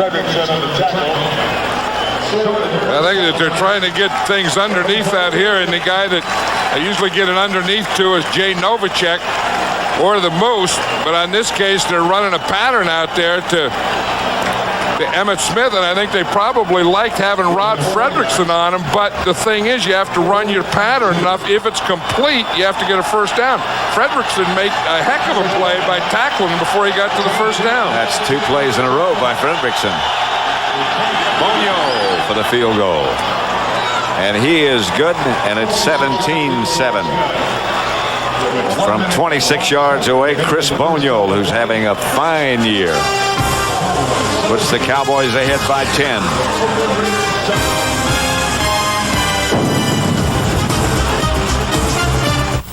Coming up, the Dockers halftime with JB, Terry, Howie, and Jimmy, the full cast. Scores and highlights of all the games around the league today. Bonio back to kick off. Maybe Howie will know where Anthony Smith was. They're old teammates. Aikman's on a little hot streak here. I mean, they didn't get that first down there. He completed the pass to Emmitt Smith, but when he did that, that was 11 straight. So he's kind of, he gets that way. I mean, he'll get in a streak or in a zone or whatever that word is, and he can darn near get to perfect. He can put the ball in places that no one else can when he gets that streak going, that zone. Ismail will return the kickoff. He slipped. Down he goes at about the 24. Yeah, I think it's a real disadvantage that the Raiders don't live here in Oakland, that they practice in Los Angeles and just come up here so late. I always felt it was a real advantage to know your field. And we used to practice here every Saturday before a home game. Sometimes we'd practice here Friday and Saturday because we wanted the advantage of knowing the field better than the opponent ever did. And we always did. In this case, the Cowboys had a walkthrough yesterday. Not much happened, but they did get accustomed to the field. The Raiders didn't get hit until about 6 o'clock, so they haven't seen it. No, I think that's a disadvantage. I think that when the Raiders move here full time, they'll pick up that advantage. Hostetler to Williams. About 8. Godfrey Miles made the stop. Now the Raiders are going with that no huddle that we talked about. In fact, I think we'll probably see a little more of that in the second half. Second and 2. Hostetler back. Williams again. Darren Smith. But he'll have enough for a first down. I don't know that you even wanted that complete, Pat, because it was only for about 2 yards. I think they ruled it incomplete anyway. Yeah, they did. But I don't know. In this situation with 27 seconds, I think you got to get the ball a little deeper than 2 yards. I think that West Coast or whatever, those short passing things are good, but in these situations, you have to get the ball up the field. This is Williams. And again, He loses his footing. He got the first down, but they call a timeout with 20 seconds remaining. In fact, I would say right now the team that should have the longer cleats are the Oakland Raiders. Yeah. Raiders at the 40. A gain of 7 on the play. This had to grab you a little bit. This is the locker room yesterday where you used to coach. Well, yeah, this was a coaching locker. That was my locker right there. No. Here's a player's locker. You see those old stools? They're the same stools that we had there when I was coaching. I thought this was a great big locker room. This is where my quarterbacks used to be. In fact, right here, this locker there, that was Kenny Stabler's locker. Troy Aikman was in it yesterday. This was our training room. I thought it was a big training room, but I looked at it yesterday and said, geez, how do you can only fit about 3 or 4 guys in there. My philosophy was if you had a little training room and no one could go in there, then no one would get hurt. And no one could hide in there. Yeah, but it was great walking through there. But now they have carpet on it. I mean, when we were there, we didn't even have any carpet. Cowboys were saying it's a small locker room. I told them, I said, a lot of games were won out of that locker room. 1st and 10. Hostetler back to throw it. Hennings hit Hostetler just as he let it go. Pass is caught by Brown. Chad Hennings, and Hostetler is still down. Chad Hennings hit him just as he fired. You just had the feeling it's the first time that Hostetler took a hit that he was going to stay down. You see, here's the stunt. He'll come outside. Haley goes to the inside. See, Charles Haley takes the inside. Chad Hennings takes the outside, and he just hits Hostetler right after he throws the ball. See, 94 Haley goes inside. Hennings comes to the outside, and you can see it's that left shoulder. It's that left side. Even before he got hit, that left side was bothering him. And you can just see in the pregame warm-ups that the first time that he got hit or got that type of hit that we were going to see Vince Evans. Let's just look at the stunt again. Watch Charles Haley. He'll come to the inside. Now, he really draws a crowd. Henning starts push on his guy. Then he loops to the outside right there. And you can see even before that play, Hostetler was holding his left arm in close, and the ball, and he just went right down on his left shoulder. And that's a big load on top of him. Chad Hennings, the strongest of the Cowboys. And that's why we talked about pass protection going to be so important, because I didn't feel coming into this game that either one of these quarterbacks could take a hit like that. Vince Evans, you saw loosening up on the sideline. He's the oldest player in the NFL. The emergency quarterbacks for the Raiders, Billy Joe Hobart, and for Dallas, Jason Garrett. So that means Vince Evans will come in now, and as you say, the oldest player in the league, the oldest quarterback. And the thing that always amazes me about Vince Evans is that he's the oldest quarterback, but he can still run. Yeah. And usually when you get the old quarterback, you just rush to a point. With Vince Evans, now you have to say, now we have to worry about control. We have to worry about contain. You have to worry about all those things you worry about a young quarterback. I mean, just watch this. And again, it's his left hand is broken and it's left shoulder. You can see how he's holding. And watch right there. He falls right on the left shoulder and he immediately grabs his shoulder with the right arm. Jeff Hostetler is really hurting. Because he's a tough guy. Yeah, and that left hand is already broken. He's had the throat injury this year. And he injured that left shoulder last week against the Giants. When we talked to him last night, that left shoulder, and anytime you hold your elbow that close to your body, and I watched him in the pregame warm-up, he was doing it all the time. When he was throwing, his throwing motion was a little awkward looking. And I think that, we talked about if they could, run the ball and really protect him so he didn't take that kind of shot, he could probably get through the game. But he couldn't take that kind of shot that Chad Hennings put on him. I don't think Troy Aikman could either. Remember? No, I don't think so. What happened to him last week? Yeah, last week it was Dana Stubblefield who hit him like Chad Hennings did and fell on him, and that was the one that put him out of the game. I don't think he could take a hit like that this week. Marquez Pope hit him first on the first play of the game, the first pass play. Marquez Pope is number 23. Came off the corner on a blitz. And you see him go right down. Troy Aikman go right down on his left knee. Then Dana Stubblefield got him here, and he fell on the left knee. I don't think he could take another one like that today. Well, that was on turf. This is on grass. And that's not an indictment of any surface. Well, I think it should be an indictment. I think artificial turf stinks. I don't think there's any place in football for it. Well, that's an indictment then. Yeah, it should be.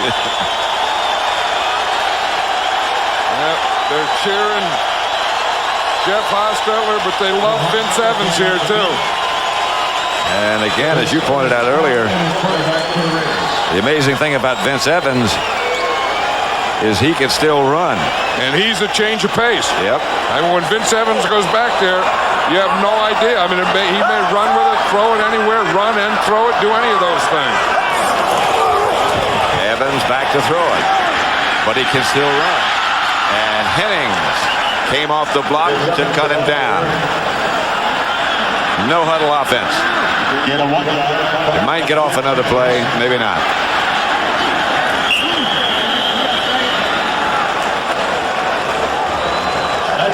That's the end of the first half. They will not get off another play. And at halftime at the Oakland Coliseum, stunned Oakland home crowd at the moment at least, as Dallas leads by 10. Touchdown pass from Aikman to Irvin, and a touchdown by Smith, 17-7. Tonight. The job ahead by 10. Cowboys burn the boys. Well, they turn right around. Michael Irvin goes to the corner, back to the post, waits on the pass, makes a good reception. Cowboys up by 7. Jeff Hostetler down the middle to Quadre Ishmael. But for the rocket, that is, ball thrown to the outside shoulder instead of the inside. Deion Sanders makes a great interception. His second on the year. 6 plays later, Emmitt Smith scores. And then finally, Harvey Williams scores 14-7. And then Chris Bonio with a field goal, 17-14. Hostetler injured on this play. We said on the pregame show he has a bad left shoulder. Jimmy and Howie showed the stunt. This stunt was the one, JB, that led to the Hawks having to leave this football game. Don't know the extent yet, and hopefully he'll be back in the second half. Warren Moon celebrating his birthday nicely today. 3 touchdowns in the first half. Yeah, now this is to Quadre Ishmael, 71-yarder, beautifully thrown ball, 77-yarder that is. Good shot, good start for Moon. 3 touchdowns in the first half as Vikings are all over the Saints, 30-7. And as we move along the scoreboard, the Broncos, John Elway, impressive first half, 203 yards, 2 touches. Broncos ahead comfortably. The Bills, Jim Kelly. Well, I tell you what, the guy who has stepped in for Andre Reed, Bill Brooks, big time. And there's Jeff George, who looked good today. Had an opportunity today to make some big plays. Gets it started with Terrence Mathis. 1 of 2 touchdown receptions for Mathis. Atlanta up by 14. Then this great throw to Eric Metcalf. Goes to the left. Safety reads with George. Leaves a gap. Metcalf makes the catch. Falcons, they hauled in a big one today. 31-6 over the Rams. On top of the NFC West by a half game. Eagles sweep a division opponent, the Giants, 28-19. Rodney Peete was relieved by Randall Cunningham. Detroit, Chicago. Barry Sanders, 29-yard touchdown run. 7th straight year Barry Sanders has rushed for over 1,000 yards, tying Eric Dickerson. Now we'll see Kramer rolling right. He'll take it in. This ball game is tied up 17-all. And then Don Mikowski, Herman Moore, puts slant, hit, big receiver, goes into the end zone. Lions 24-17 over the Bears. This is the first road win of the year for the Lions. Yeah, boy, you think they're upset in Cleveland. I think that says it all. Tight end Mark Shimura. Play action. Linebackers stay with the play action. Shimura out in the flat. Touchdown pass. On this day, Favre 3 touchdown passes. He ran for 1. Vinny Testaverde starting in the second half for Eric Zaire. Touchdown pass to Jackson. And then this is the run. Favre bootleg looks, pumps, fires, bad ankle and all. into the end zone. Packers 31-20 over the Browns. Have yet to understand why Belichick did not start Vinny in this game, but he didn't. Vinny gave him some spark offensively. Favre, 9 touchdowns in the last 2 games. Sam White's looking to break out of a 3-game skid. Well, the best thing about this offense is Eric Rett, 100 yards rushing on the day. But the key to this game was when Pete Mitchell made a touchdown reception from Berline. The Jaguars went for 2 instead of the tie. Did not make it. The pass was incomplete. Tampa 17, Jaguars 16. Carolina 5-6, the expansion team looking good. Arizona only 95 total yards today. Moving along, boy, I tell you, the Seahawks have the Redskins number. 5 turnovers hurt the Redskins in that loss.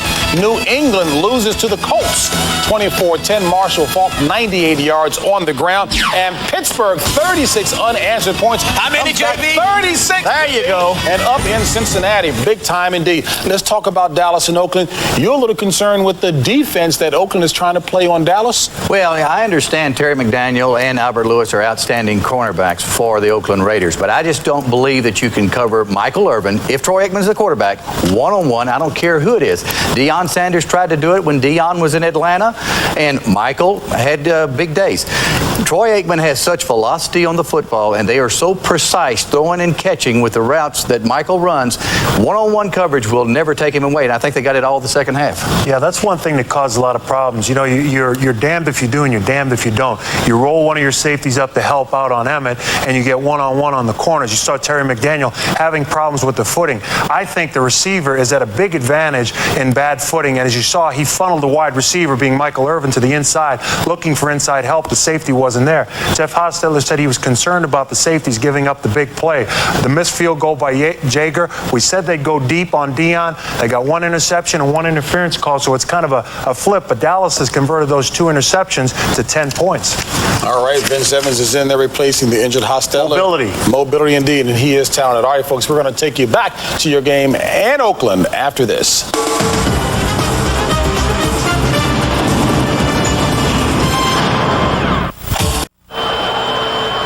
We'll return to Oakland Alameda County Coliseum for the start of the second half after these messages from your local Fox station. You're watching the NFL on Fox. Back at the Oakland Coliseum, Pat Summerall with John Madden. And John, we talked about the confidence factor before the game. I think the Cowboys lacked some. They got it back, and the Raiders have to have a little doubt. Yeah, and the Cowboys got it back, and I think part of it is Troy Aikman is in that zone now. He has 11 straight. He has this thing that it looks like he can throw to Michael Irvin anytime he wants to. The pass protection for the Cowboys is good. I'm surprised at the way the Raiders are falling down and slipping on this field. I think that's been a big part of the story. You would expect if there's going to be a lot of slipping, you expect that the Cowboys would have been doing the slipping and the Raiders would have control, but that first half was really the opposite of that. Let's have a look. As you look at Troy Aikman, let's have a look at the halftime statistics. Well, again, this one here is always big. You know, the Raiders had 2 turnovers, and then that went directly to 10 Cowboy points. And then, you know, of course, they also missed a field goal. So that's really the story of the first half. The other story of the first half is that Jeff Hostetler is out. So we're going to see a different Raider offense this second half with Vince Evans leading. Vince Evans, much more mobile. Not that Hostetler isn't mobile, but as injured as he is, here's what they had to do at the halftime to repair the turf, or attempt to. You know, as you said. You know, when I was here, they always used to blame Al Davis for watering down the field, or blamed you watering down the field, and now here it is all these years later, they still have the same problem, and the problem is that the field is below sea level. Kevin Williams to the 32, where the Cowboys will take over. Boy, there was some hitting on that play. Did you hear that? Yes. We're talking about guys with goofy eyes. Those guys are run down on kickoffs and slam into each other, and then the guys that have to slam into them, they're about half goofy. You know, that's one thing we've often talked about, that you miss not being down on the field at the game, is the speed at which things happen and the sound of how hard they hit each other. Because if you are down there and you you hear the sound, you also feel the contact. Emmitt Smith is deep behind Aikman. That's Novacek with motion to the right, and Aikman will throw it.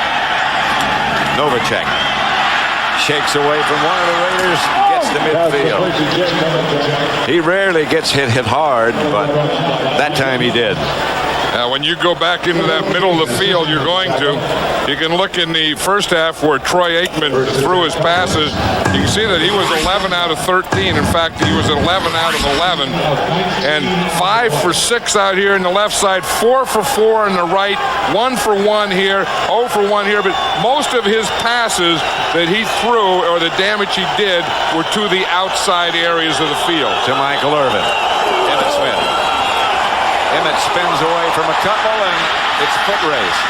Emmitt is dragged down by Derek Hoskins, and he must have very strong hands, is all I can say. He does, and he has some speed, too, because when you see Emmitt Smith come in here, he's going to break away, and he has an angle right here on Derek Hoskins. He has Hoskins beat, so Hoskins has to make up a couple of steps to get in position to get that left hand on him to grab him.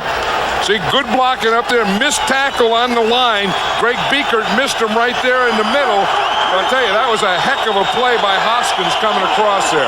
Smith got the first down. Williams in motion. Aikman to throw. Wheels it out to Novacek early. That should be enough for another first down. Mike Jones made the stop. Well, that halftime didn't bother Troy Aikman because I think going in he was 11 out of 11 and he's 2 out of 2, so now he must be like 13 straight pass completions. That fits. And you know, and when he gets on that, a lot of it's him, a lot of it is Jay Novacek and Michael Irvin as receivers, but again, you have to give a lot of the credit to that offensive line because that means that they're giving him time and protection to do this. Not only do they give him time, John, and protection, as you said, they give him lanes to throw in, and that's very important against a big group like this Raider group. Yeah, and that's what the tackles do real well. I mean, I think that's why he likes to throw to his right a lot because his big tackle, Eric Williams, is on that side. And Eric Williams, over the years, I mean, when he bumps the guy, he kind of knocks him out of a lot of lanes and gives Troy Aikman a lot of throwing to that right side. Two tight ends. Novacek moves left. First down, it's Emmitt Smith, the flag on the play. Smith down to the 20, inside to about the 19, stopped by Mike Jones, but flags. Joe King on the stop. A penalty flag at the line of scrimmage. Yeah, we were talking last week how Troy Aikman, likes Jay Novacek so well, and you can see on this drive why. Offsides, number 91 defense, penalties accepted, 5-yard penalty, repeat first down. But you can see why. In fact, last week Troy Aikman told us, when Jay Novacek retires, I'm going to retire too. He said, then he backed off a little bit. Well, he backed off a little. He said, I don't want to play without Jay Novacek, and you can just see why. I mean, get open and just with the way he catches. I mean, that's a thing of beauty. Look that ball right into your hands. Novacek just illustrated that. Here's Emmitt Smith. Down to the 15. McLaughlin on the stop. Yeah, that was one of the things that Ernie Zampese said yesterday, that they would, with those big tackles, Chester McLaughlin in there and Jerry Ball, that he thinks that maybe if they can control the ball and keep them on the field a little, that maybe they'll get tired. And, they're bringing Jerry Ball in and out. Jerry Ball wasn't in the last play. In fact, he just came in on this play. So you can see the Raiders are trying to keep them fresh. The Cowboys are trying to wear them down. Darrell Johnston, and the Moose will get a first. Stopped by Pat Swilling. You know what Mrs. Moose was telling me about Moose? She said that she can always tell his good blocks because he keeps his back flat. Now, only a mother would know about a flat back of a blocker. A mother of a football player. And she said she watches him every play. And I said, mothers always do. If you want to know how a guy played, you ask his mother after the game, because the mother will watch that player no matter what happens, on or off the field. She'll watch him every play of the game. First down. Aikman fakes reverse. Going to throw screen. Just threw it to the open spaces as Jerry Ball read it well. And when Jerry Ball reads it well and he gets out there in a screen, there aren't many open spaces. That's right. I mean, he had to throw that ball over Jerry Ball, which you can do because Jerry Ball's not very tall, but big old Jerry Ball is wide. So they're going to come out here to the left. You see him fake to Emmitt Smith, and then Jerry Ball is covering him right there. You see Jerry Ball is right there, so you can't throw it through Jerry Ball. He just eclipsed Emmitt Smith. You couldn't even see Emmitt Smith. Jerry Ball is not very tall. That's good. Here's Emmitt Smith, who's very good. Touchdown.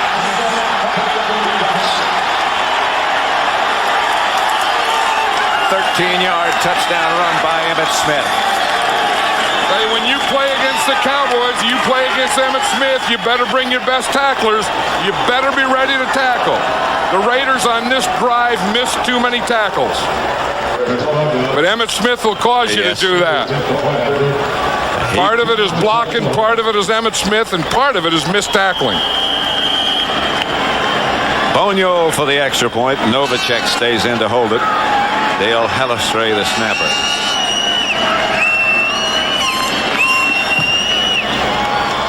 Everything worked perfectly. 24-7. 2 minutes and 55 seconds. Missed tackle. Missed tackle. Touchdown.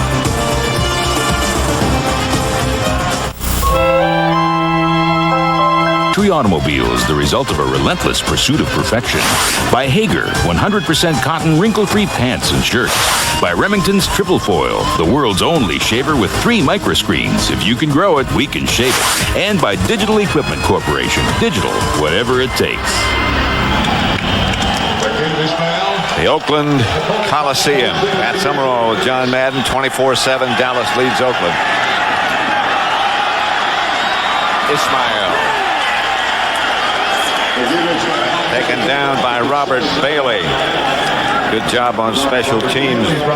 Today, the MetLife blimp Snoopy 2 cruising the skies over the Oakland Coliseum, powered by twin engines that are capable of reaching speeds greater than 57 miles an hour. Snoopy 2 can navigate at altitudes in excess of 6,000 feet. The skies are clear, and he can go as high as he can, and as close as he wants to.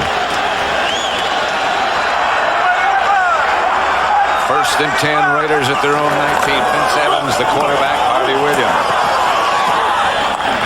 Harvey Williams. Darren Smith. Dixon Edwards. Darren Smith on the tackle for the Cowboys. If you look at the Raiders where they ran the ball, they had some success both with Harvey Williams and Napoleon Kaufman, and they're balanced pretty well between the middle and the left. You see 49 yards to the left, 56 yards to the middle, only 7 yards to the right. So they're successful running. It looks like they're running at Charles Haley and then cutting inside him. Evans to Brown. Godfrey Miles made the stop. I'll tell you one thing, when they do go back to pass, they're always going to have someone on Charles Haley. They're not going to leave Robert Jenkins over there just blocking him by himself. What they do is you're going to see Jenkins block, then they bring a back right in here to chip him. They just call that chipping, and I'll tell you, that is distracting because you work on a guy, and you see just this here, right there, there is a chip. And they've been doing that to Charles Haley all day. Well, you have to. And that kind of redirects him and gets him back on the tackle and all those things, because if there's anyone that can disrupt a passing game, it's number 94. They're going to measure for this first down. Jeff Hostetler, the Raiders tell us, will not be back. And he's staying in the dressing room. He went down with that injured left shoulder. It was already hurt. And Chad Hennings got loose and knocked Jeff down again and hurt the shoulder again. And Vince Evans has replaced him. 24-7, Dallas leading. 9:54 left in the third. And we talked about how Napoleon Kaufman is a change-up for Harvey Williams. Vince Evans is a change-up for Jeff Hostetler.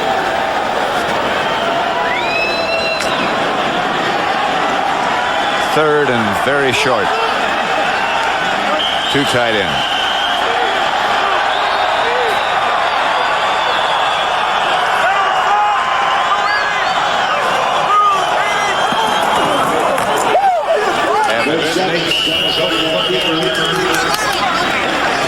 Tried to get an extra blocker in there. You see that in that quarterback sneak.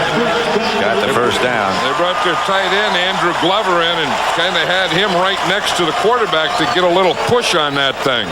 Russell Maryland assisting with the tackle. You see, watch this. You see the tight end coming. He's just going to stop right here. Here's Andrew Glover right here. He's just going to kind of get right there to the side and see if he can find something to give a push to Vince Evans. But Evans says, well, if I'm going to get behind someone, I'm going to get behind big old Gogan, my right guard. And he followed big old Gogan in there. Big old Gogan's playing extremely well. Here's Evans back to throw. Slip. Firing deep to Ismail. Covered by, guess who? Deion Sanders, and covered well.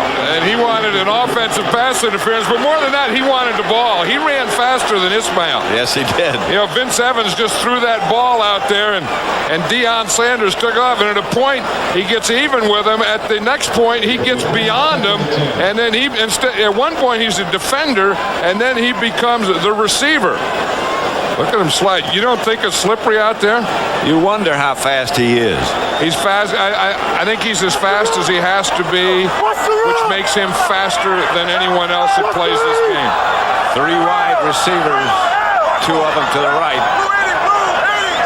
Evans gets to Williams. He gets about three before he's stopped by Godfrey Miles.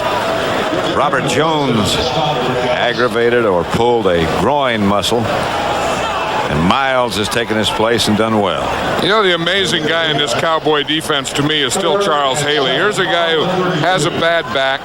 Doesn't practice all week and just comes in here and play and never looks like he gets tired. Is always double teamed, chip chopped, and everything else you can do to him, but is still the most effective pass rusher in the game. Watch him on this play. Third and 8. Inside. Raiders did a good job. This is almost picked off. Almost picked off by Godfrey Miles. Godfrey Miles better watch out. He pushed a Raider. He can get a penalty for that. He gets so happy with himself. He gets so happy with himself, he gets angry. Here's Godfrey Miles right here playing that linebacker position. He's just going to drop in his zone.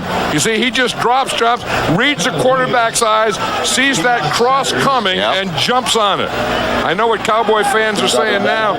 Where was he when Jerry Rice was running those crossing patterns last week? Jeff Gossett to punt it. Deion Sanders is deep. This is not Gossett's best. He must have seen number 21 back there, shanked it. Yeah, they had three deep guys, and they had Deion over on this side, so they're setting up a trick. They're setting up a reverse or something like that for Deion. That was only a 17-yard punt. Dallas leads it 24-7. Coverage begins at noon Eastern time. And Coach Mann and I will be there. Oakland going for more. Novacek got some more.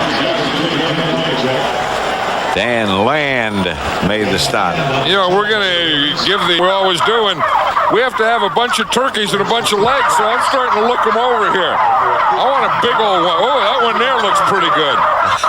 This one here doesn't look bad either. Neither one of them look bad. You know, it's like plays and stuff. You got to scout for them. You start looking at them and you start picking them out. I saw a few in there. I think I saw a six-legged one. At least six. Well, yeah, I mean, maybe more. Well, I would like to get 8. You know, twice as many as normal. But, you know, you just keep looking. So you scout, you look, and everything, just like these guys. You know, they're got the thing, they're showing pictures, and this is what happened, and this is what we did, and this is what they did. So those electronic images that they can get down, they take them from up above, and then they get them down to the sideline in a machine, and then they can show the still pictures to the players. Irvin and Novacek lined up side by side. Now Irvin goes the other direction, and Aikman goes back to throw it. Gets it up the middle to Michael Irvin. Stopped by Greg Biekert. You see where the Moose was on that play because they moved Michael Irvin around. The Moose was outside as a wide receiver. He was flanked way out to the left. And he had some funny stance. I don't know what kind of stance that is, but look at this. That's what happens when you put a fullback out there. Yeah. I mean, he didn't line up square, and he didn't line up. They kind of lined up perpendicular to the line of scrimmage. And you see the defense, they gave him no respect. That was a different pattern he ran, too. But his alignment, I don't know what the heck that alignment was. 3rd and 4. Aikman back to throw it. Throws back to Novacek. Novacek down the sideline to about the 16. And right now for McDonald's game break, let's return to James Brown in our Hollywood studio. Had a superb day for Warren Moon, who tosses his 4th touchdown in the afternoon as he finds Chris Carter. 9 receptions, 108 yards for Chris, and 2 TDs, 36-10 Minnesota. Back to Pat and John.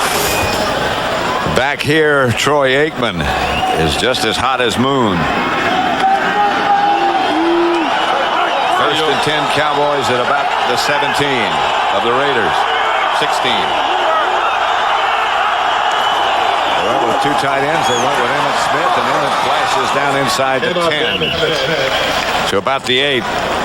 Emmitt Smith is getting close to 100 yards now, and again, you know, like I said, a big part of it's Emmitt Smith, who to me is the best running back in football. A big part of it is this offensive line and the job that they're going to do blocking on this side.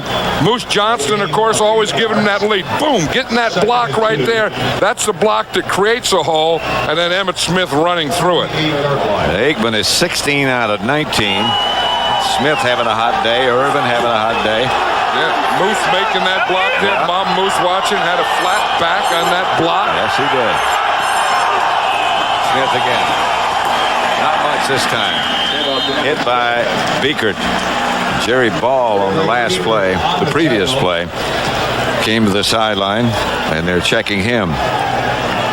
You know, they've been working over that area. I mean, those guys, Jerry Ball, Chester McLaughlin, have really been working against those big guys on that middle of the Cowboy line, and that's been a battle all day. And so far, that Cowboy line has done very well. Yeah, I think the Cowboys, overall, up and down the line have probably won that. A guy that's really been quiet on the Raider defense today is Pat Swilling. Aikman outside to Moose. Flag on the play. A penalty marker, 2 of them, in fact. Moose Johnston made the reception. Yeah, we were talking about the time that Aikman has gotten, and the Raiders. Pat Swilling has had a heck of a year this year, putting pressure on quarterbacks. But I don't know that he's made a play today. I don't remember Pat Swilling making a play. I remember calling his name after a tackle, but not a pass rush. I think a big part of that is Mark Tuinei, the job that he's doing, and Eric Williams. Those 2 tackles will keep a lot of defensive ends quiet. We've got a multiple foul on the defense.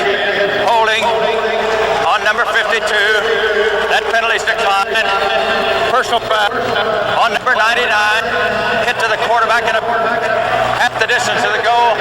That's Andre Bruce. You're going to see 99. Andre Bruce is right there. And he starts in, and they say that, see, Troy Aikman throws the ball. That wasn't Andre Bruce. No, that was the wrong guy. They called that one on. That was James Folston, who they should have called it on, number 55. Andre Bruce was close, but Andre Bruce didn't do that.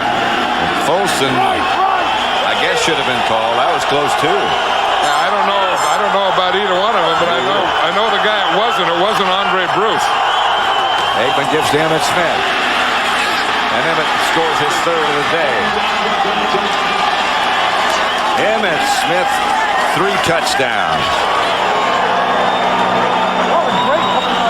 He is going to fill that trophy case he's got where he keeps all those balls he scores a touchdown with. in his establishment in Pensacola, Florida. That's going to be full. Again, look at this, 52 yards. He has 89 yards, period, and his yards after contact is 52. So 52 of those yards were made after an initial contact, which means missed tackles by the Raiders. Bonio for the extra point. It's good. And the Cowboys move further ahead, 31-7. Emmitt Smith scored 3 times.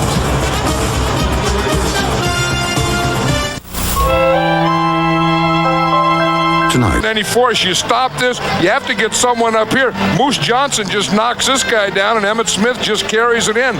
But they have no force on the outside. See, whap there, now you got a soft corner. Now watch Moose Johnson, whap, he just knocks the guy down, and that's about as easy as a touchdown can get.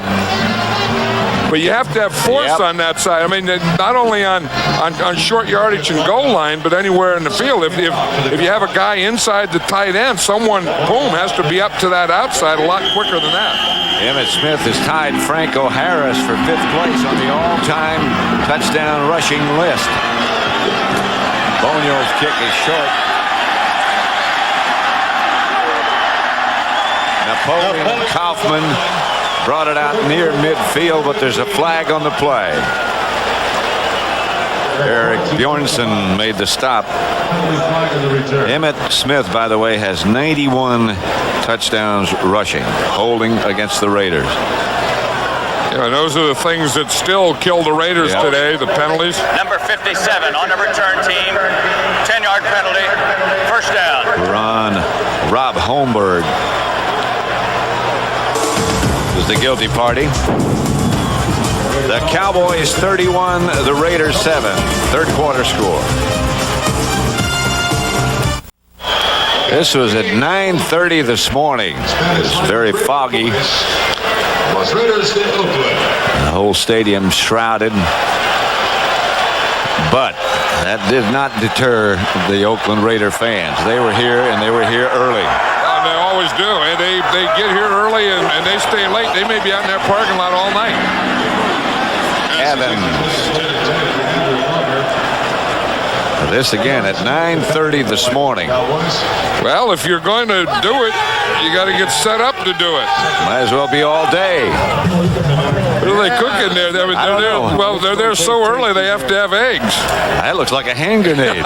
Big one. You just eat that and you'll explode. Yeah.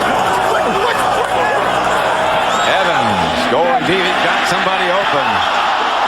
Darrell Hobbs out of his reach. Whoa. Now there's some good-looking meat, Pat. Yep. I mean, if you're going to have meat, you want big old meat like that and big old beans. And you got to be here at 9:30 if you're going to get it done by game time. Big old guys. I wonder who that guy is right there, and that guy is right there. I think that might be, both their last names might be Madden. Yeah. They know how to tail a guy. I tell you, they learned that. They learned how to eat. They had a good eating coach. Utah. Evans to Brown at near midfield. Hey, we talk about on defense, Pat Swilling being quiet. For the second quarter in this second half, Tim Brown has been quiet. This is Darren Woodson down for the Dallas Cowboys. And a first down at midfield. He has been a heck of a player.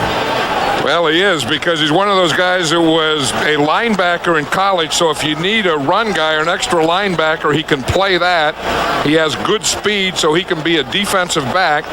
They had trouble with the slot last week against the 49ers, and they had a linebacker in the slot. Today he played Woodson mostly on the slot.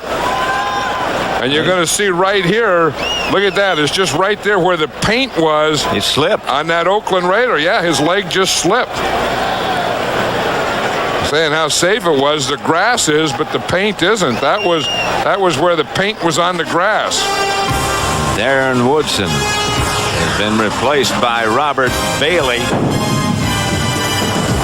The only game in the history of the NFL where the owners, both of them, Jerry Jones and Al Davis, sit in the same box. Don't forget to start your Thanksgiving Day with the Fox NFL Special. Coverage begins 12 noon Eastern, 9 a.m. Pacific. That looks like fun. Yeah, fun, but the guy got to be at the ball game. How can you be doing that stuff when there's ball being played? What kind of guy says, well, the Cowboys are in town, the Raiders are back, the Raiders and the Cowboys, I think I'll go jet skiing. What kind of guy is that? Here's Vince Evans, chased by Herbert McCormick, gets rid of it. To Tim Brown, and Brown out of bounds. Look, you see the block in front of him by Napoleon Kaufman? And there was one by Hobbs, too. Daryl Hobbs came by and picked someone off. 25-yard gain, excuse me. This is the thing that Vince Evans can do. He's really sacked there. He just keeps moving. Finally finds his guy down the field. But watch, here's Napoleon Kaufman right there. And the guy just before him was Hobbs, who picked off two. Daryl Hobbs blocked that like a linebacker. First down, Evans gives to Kaufman. And they head him off at the pass. Russell, Maryland, and Bailey were out there. Watch Daryl Hobbs, number 80, right there. He's going to get him a pair. He just hits one and knocks him right into the other. They were like hitting bowling pins. You know how sometimes you bowl a ball, bowling, and it hits a pin, and boom, it goes into the other pin? That's what Daryl Hobbs did to the Cowboys. Like dominoes. 2nd and 9. Evans back to throw it. Incomplete. Intended for Andrew Glover. Tonight, the capture of an enemy ship could bring them one step closer to victory, one step closer to death. Don't miss a brand new episode of Space Above and Beyond tonight at 7, 6 Central on Fox.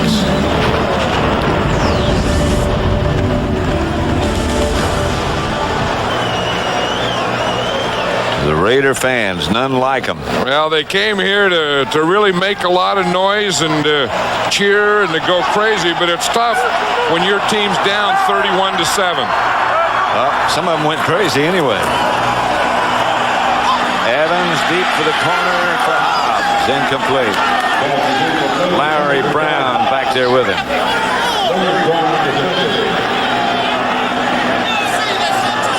Vince Evans started with the Bears. Seems like he's been around for forever. Yeah, and he's been, if a new league would come up, he played there. He played in Chicago for a couple of teams. Then he played for the Bears, and then he played in the World League there. And then he's been with the Raiders. And this is 4th down. 16-year veteran. About 9. They're 1 for 1, but a lot shorter than 4th and 9. Evans back to throw. Chase and gets rid of it. Tim Brown, touchdown. What a play by Vince Evans. That's the thing that Vince Evans gives you. We talked about that, the oldest quarterback in football, but he also is one of the best moving quarterbacks in football. I don't know how he got the ball out of there. I don't know, but this is the second time that the Cowboys thought they had him, and he makes a big play on him. 4th down, he's on his way down. Yeah. He was tackled, he was going down, and he just had the presence as he was going down. I think I'll throw one to Tim Brown. Watch him, he's looking, this is concentration when you can do this as you're in the act of being tackled. Woo. That's one heck of a play. The extra point is good. I think the Cowboy defense kind of thought he was being tackled too because it looked like they kind of let up. If he's not falling in that direction, he couldn't have thrown that. But he knew what he did. Well, he wanted to look behind. He looked behind him first to the referee to make sure that it was a touchdown. I think the Raiders were in a little shock from all their penalties. Make sure there was no penalties, and he had a touchdown. And again, Charles Haley almost got him. That's Charles Haley. He just runs around Jenkins here. He gets the chip by Fenner, and that just kind of redirects him to the inside. Yeah. And he was tackling him, and as he was going down, he throws this ball to Tim Brown. That is a play. Yep. It looked like the secondary thought he was down. They didn't have to make a play. I thought he was down. Well, Deion Sanders was the last guy to come across here. He gave a little flop at him, but he got in the end zone. Brown from Vince Evans makes the score 31-14, Dallas. And we still got over a quarter to go. And now, it's no time to onside kick. But the Raiders did have an opportunity earlier. Remember when they had that 15-yard penalty after their other score? I thought that would have been a good time to change the momentum and go for an onside kick. This is not a good time. Again, Deion Sanders back as part of the return, 3 deep, along with Kevin Williams, who is going to make the return. And it's a good return. Out to the 40. Or close to it. Well, the Cowboys have Deion Sanders back there as a third guy on both the kickoff and punt returns today. And you just have a feeling that they're setting something up. Maybe not for this game. Maybe they figured 31-14, they don't need it now. But see, here's Deion back here. And here's Kevin Williams. So he's probably going to return the ball. But somewhere he's going to come up here and throw it back here, and he's going to run up here. They're going to do something like that. Maybe not in this game, but I'll guarantee in the next couple of weeks. At least you give your future opponent something to think about. Novacek, who's had a big day, was the move man. Here's Aikman. Pass incomplete, no flag. Intended for Kevin Williams. He had to get rid of the ball then because they haven't been knocking Troy Aikman down much, and they did on this play. But this is what I think they had to do in the first and second quarter, and they're finally getting to it now. That was Chester McLaughlin who got Troy Aikman around the knees just as he threw the ball. And Kevin Williams is down on the far sideline. He tried to limp to the bench and couldn't make it. He just went down. He'd had a bad knee since training camp, really. And he was, whether it was that last play or not, but remember, on the kickoff return, he was the return guy. Got it up to the 40 where they are now. Corey Fleming would be his replacement. You can see Kevin Williams, number 85 there. Even before the ball gets there, you could see, Pat, that he had his right foot out of the ground. I mean, as you say, he's had the bad knee anyway, and maybe he did aggravate it on the kickoff return because it looked like his knee was hurt even before the ball got there on that play. So you can watch as he comes in here, see the right leg is already out of the ground. I don't think the injury was on that play, but I would bet it was before that. They got to play again, the Cowboys do, against Kansas City on Thanksgiving Day. Yeah, they've had a real test. I think they're the best team in the National Football League, and I've thought that all year, but they play the 49ers, the Raiders, and Kansas City in 10 days, and that's a real challenge for them. That's a test. Here's Emmitt Smith. Just outside the 40. Yeah, if we look at the lack of pressure, Troy Aikman was only sacked one time. He was only hurried one time and knocked down twice. And again, coming off an injury with a bad knee, you have to do a lot better than that. I mean, even if it's not the sacks, the hurries and the knockdown, you have to have more than that. And you give the credit to the offensive line. They knew they had to rise to this challenge. They've done it before. They did it again. 30 seconds remaining in the third quarter. Aikman gets to Emmitt Smith.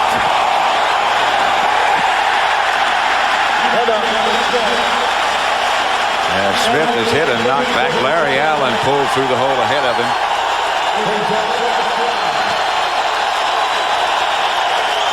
And Dallas will have to punt. Yeah, they were waiting for Emmitt Smith on that. They didn't get in their pass rush. They didn't, run and start running up the field and let him draw and go by him. They were just waiting. They had keyed Emmitt Smith all the way on that play. Larry Allen pulled through the hole, as I said, in front of Emmitt and really unloaded on somebody. Fox Boy says, leave the past behind. Watch Fox.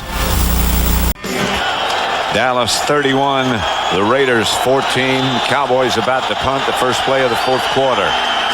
John Jett back deep.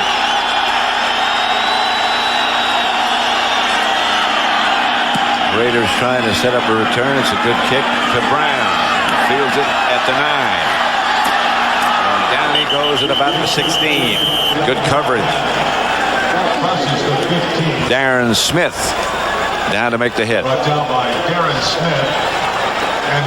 Yeah, we look at Kevin Williams now. They're taping his ankle. They started checking his knee, and now they're working on his ankle.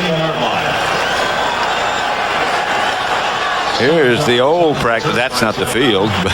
Well, that's part of the that's part of the fence of the field.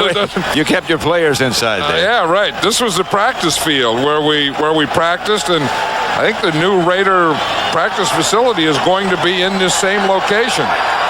When they move back here, they're still practicing in Los Angeles, but they'll be back here next year. They're building a new training facility. Here's Vince Evans. Lofts it out to Harvey Williams. Larry Brown made the stop. Hey, one thing that the Cowboy defense is talking about now with Vince Evans in there, no matter what happens, don't think that it's over until you see the ball or the whistle blows. He's brought him back before a lot of times. Right, and the Raiders are going no huddle here. Huddle. They didn't huddle up on this play. 2nd and 5.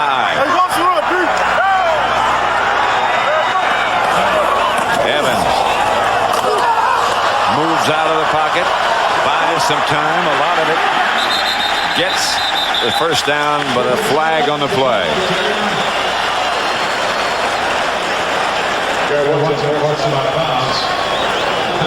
He's remarkable, Vince Evans. Howard Rowe is the referee, excuse me. Again, the officials going one official short. I think under those circumstances doing a pretty good job today. But the thing that's always amazed me about Vince Evans is the fact that he's the oldest quarterback, like I say, and you always tell your defense you got to watch him, you got to keep him contained, you have to watch out for him running. And those two things don't normally go together. No. This doesn't either. Klein. Holding. Number 24 on a defense. Penalties decline. Result of the play is a completed pass for first down. A completed pass? I don't know what he's talking about because this was a run.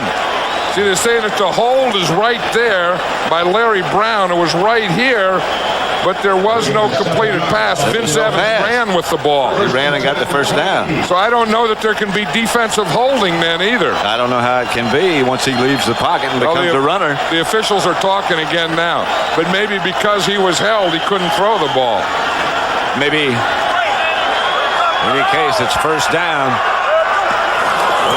And Evans is back to throw again. The Cowboys blitz, but he still gets it off. For James Jett, incomplete. Larry Brown on the coverage did an excellent job. I think when James Jett comes in the game, they know that he's going to go deep on an up or a post, so they just start running. Watch Larry Brown. He knows Jett's going to go deep. He's not worrying about an in and out or a hook. He's just running right to the post. He just races him to the post. Very intelligent. Yep, if Jett comes in there, it's going to be a deep pass pattern. If it's going to be a deep pass pattern, it's going to be upper post. He ran to the post and brought a little of that football field back in his helmet. Here's Evans to throw it again. This one's to Brown, incomplete. Chad Hennings and Hervin McCormick. This is a blitz now. What the Cowboys are doing is they bring Darren Woodson. You see him coming from the corner. They bring the guys up the middle. Haley from the outside. They're trying to get not only pressure but containment on Vince Evans. Pressure from all areas and containment on the outside. The two tackles made the penetration. Hennings and McCormick. Here's Evans again. Haley's got him by the shirt. He got away. Gets rid of the ball. Gets it to Harvey Williams. Flag on the play. Penalty marker down. Well upfield as Evans shook Charles Haley. I think someone grabbed Charles Haley, too. They chipped Charles Haley. I think they grabbed Charles Haley, and he had Vince Evans. Watch Charles Haley here again. He's going to be right there chipped. You see, that's the chip, and he gets by the block and the chip, and he gets a hold of Vince Evans. Can't bring him down, just spins him around. 5-yard penalty. First down. Again, the defensive holding penalty gets the Raiders a first down. That was against Alundis Bryce, I think, so that'll be an automatic first down for the Raiders. Haley gets a rest. Shante Carver, who has a broken hand, replaces him.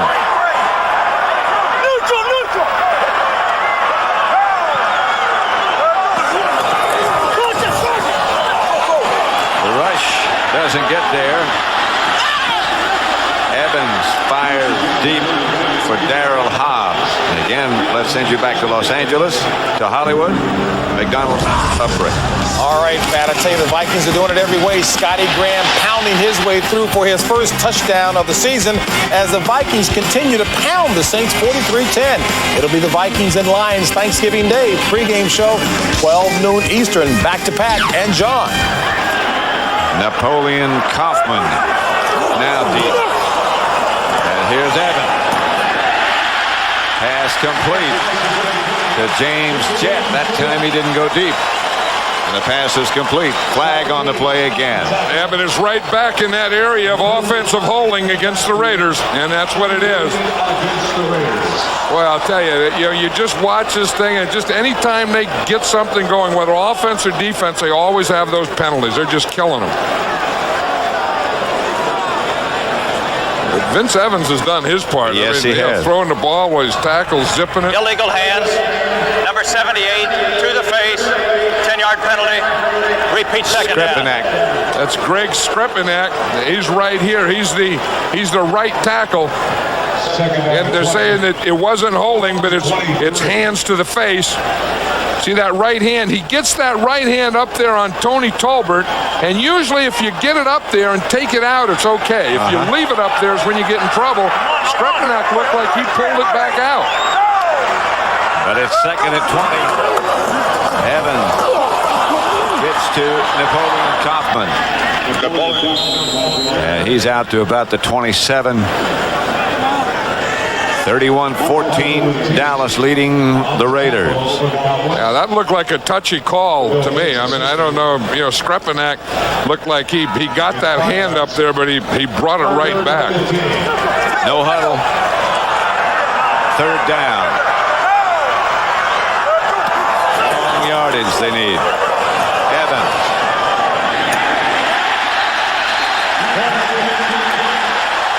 Pass is caught by Ismail as he's stretched out right in front of the Raider bench. And Larry Brown fell down on that one. You see that? He started to the inside. Larry Brown tripped and fell down. And Rocket Ismail did stretch out and kept both feet inbound. That was a heck of a catch. It was a heck of a move on Larry Brown, too. Remarkable. First and 10. They got the clutch first down. 12-10 left to play. The Cowboys showed blitz and then didn't. Intended for Ismail. I tell you, and Scott Case was coming over, and there was going to be a heck of a collision there. There was that double zone where the corner hits him, and the safety comes over, and they tried to hit in between the rotated corner, Larry Brown, and Scott Case, the safety. No huddle again. The Raiders ready. Harvey Williams deep. Evans back. The pass outside to Hobbs.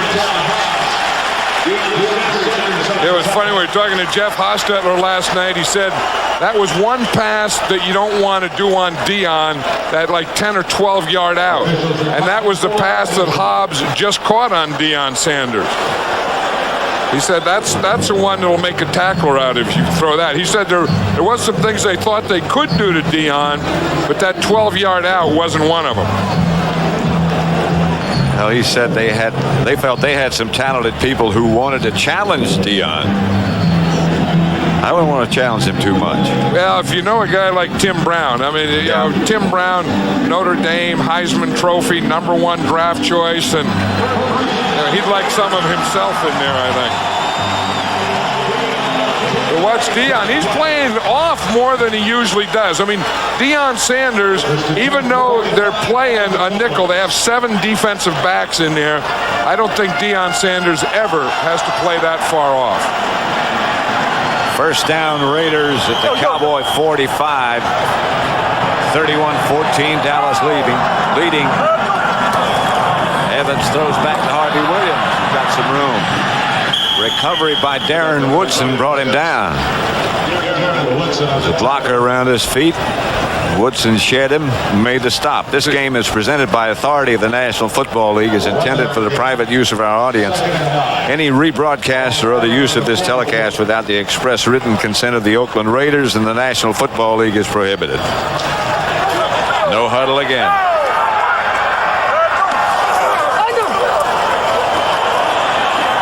Quick out is short for Jet. The fight. Oh, there's a penalty. Someone's dragging Russell Maryland. Wisniewski grabs Maryland. That's Gogan. You see Gogan? He's saying, I'll see you after. Look, he's talking. Talk. He pointed, I'll see you after. Bye-bye. Like that deal about talking, I'll see you after school. That's a chop block there. See, that's what they hated right there, that chop block. And then Maryland pushed Gogan, and then Gogan and Maryland get into it. And they threw the penalty against Maryland right there when Russell Maryland hit Gogan with that right hand. But you see it all started over that chop block. Personal foul, unnecessary roughness on number 67 defense. That's a 15-yard penalty. First down. That's when they saw. And it's going to start with a chop block. Watch here. Watch Kevin Gogan here. You see when he goes down, right there, you see when Tolbert jumps up, Gogan goes down for the knees. Russell Maryland saw it and says, you don't do that. Gogan and Maryland were ex-teammates. The penalty was for Russell Maryland throwing that right hand at big old Gogan. And Maryland left the game. They didn't throw him out. Hervin McCormick took his place. Evans gets it underneath to Williams. Pass complete to Williams down to the 20. But again, the thing that Russell Maryland was fighting for, he was fighting for Tony Tolbert because he felt that Gogan, when Tolbert was up in the air, chopped him at his knees. You don't see him get mad very often, but I'll tell you, defensive linemen hate that when anyone chops their knees. Evans. The receiver, James Jett, slipped down again. By the time he recovered, the pass was bouncing off his hands. We've seen more of this today, you know. And again, I think when you play on a field like this, you have to practice on a field like this, and you have to know this field better than your opponents. I remember Fred Blitnikoff right in that area. Every Saturday, he would go down both sides and run all his patterns and make sure he had the right shoes, the right footing, and knew this field perfectly. That's one of the reasons he's in the Hall of Fame. Harvey Williams gets the Raider first down. 10.5 minutes left to play now. 31-14, Dallas leading. And again, the Raiders and Vince Evans calling a lot of these plays because he's doing it without a huddle. Williams is the deep back. Williams.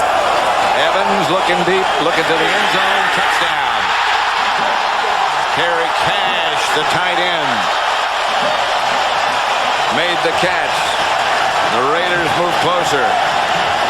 I know everyone's saying, why'd they wait this late? Why didn't they just start throwing every down? That's the way to get the Cowboys. Why didn't they just start Vince Evans? I'll tell you, we talked about Vince Evans being a change of pace. He is a change of pace. Not only moving and getting away from tackles and completing passes when he's going down, but also just staying in the game and just throwing every play. Jaeger for the extra point, which is good. And it's the Cowboys by 10. 31-21. A lot of time left.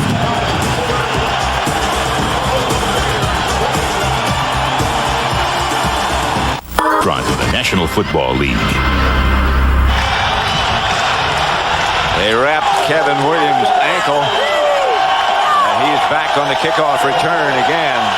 Flanked by Deion Sanders and Brock Marion. Jager's kickoffs so far have been very short. And here's another one. And he's trying to set up a reverse. Fake the reverse to Deion Sanders. And back again to the touchdown. Let's watch Gary Cash. He's here. He's going to run a corner pattern, but it seems like every time Scott Case is in the game on this prevent defense or this 6 defensive backs or whatever, he's the guy that's getting beaten. And at the end, he's there. He just can't get there to that corner when the tight end, Gary Cash, runs the pattern. Cowboys first down at their own 29. The Raiders have moved to within 10. And the crowd's starting to get back into this.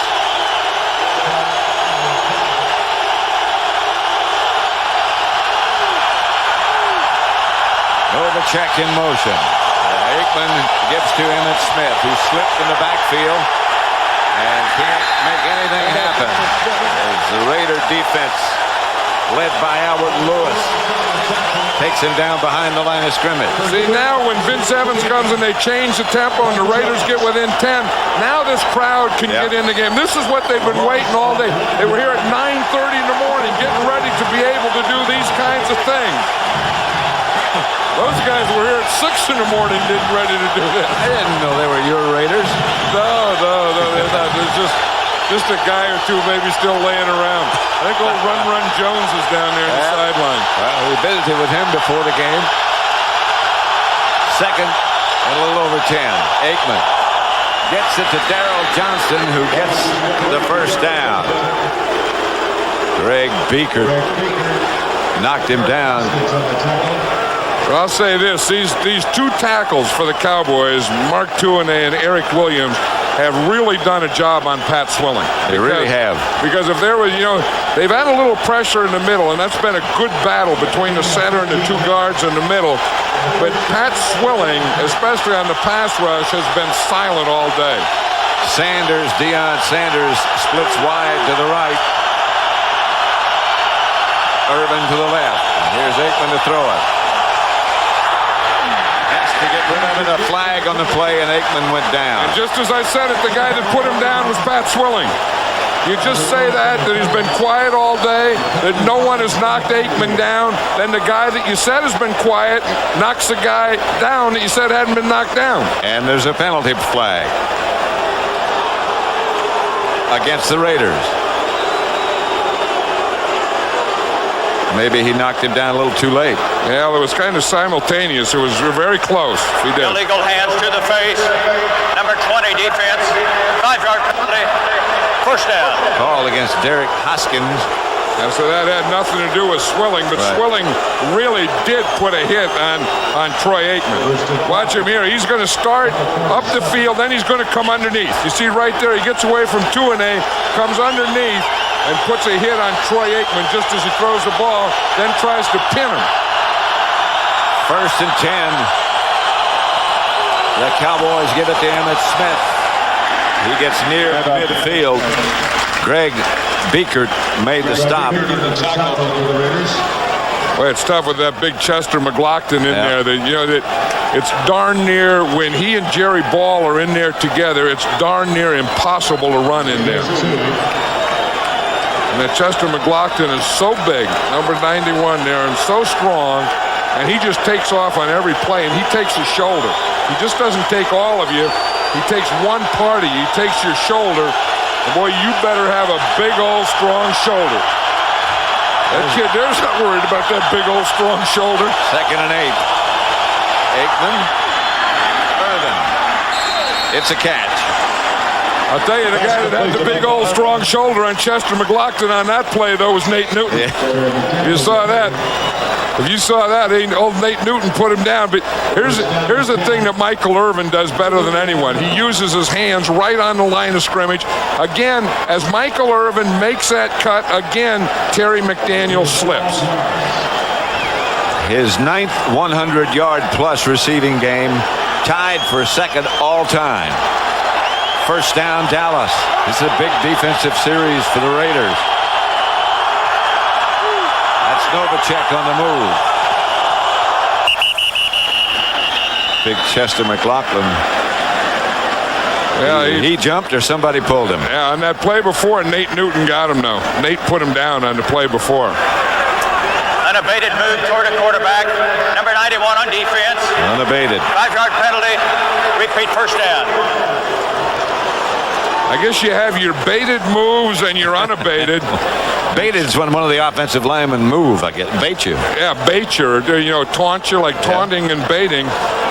Unabated means that some of these officials never heard that word before. Yeah.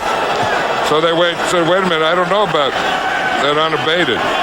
Maybe it was baited. See, that's what they're saying now. Coming up, following football, except on the West Coast, space above and beyond. Right now, the discussion continues. I think the discussion is still about baited and unabated. Well, it could be. He said unabated, and maybe it was baited. After further conference, the play stands. Unabated move toward the quarterback. Number 91, 5-yard penalty. It's still unabated. Yeah, that's who they call it on Chester McLaughlin there. And we'll see if there's any bait or not. Oh, and unless he calls that bait up there on top. You see, it looked like Eric Williams moved on the other side away from where Chester McLaughlin went. It's 1st and 5. They walked the penalty off. And the clock is running with close to 7 minutes now before they run this next play. The handoff is to Emmett Smith, and Emmett burrows down to about the 32. Yeah, now they are really getting on Chester McLaughlin now. If they're going to run inside, that time it was Ray Donaldson and Nate Newton. Now that's about 700 pounds a guy on a guy. Now watch, here's Donaldson, here's Nate Newton, and they're going to get on Chester McLaughlin there, and they get him. They get him up, then they get him turned, and then they get him going backwards. Back, yep. And if you're going to run in the middle, you have to do that. You have to get them standing up, then you have to get them going backwards. 2nd and 2.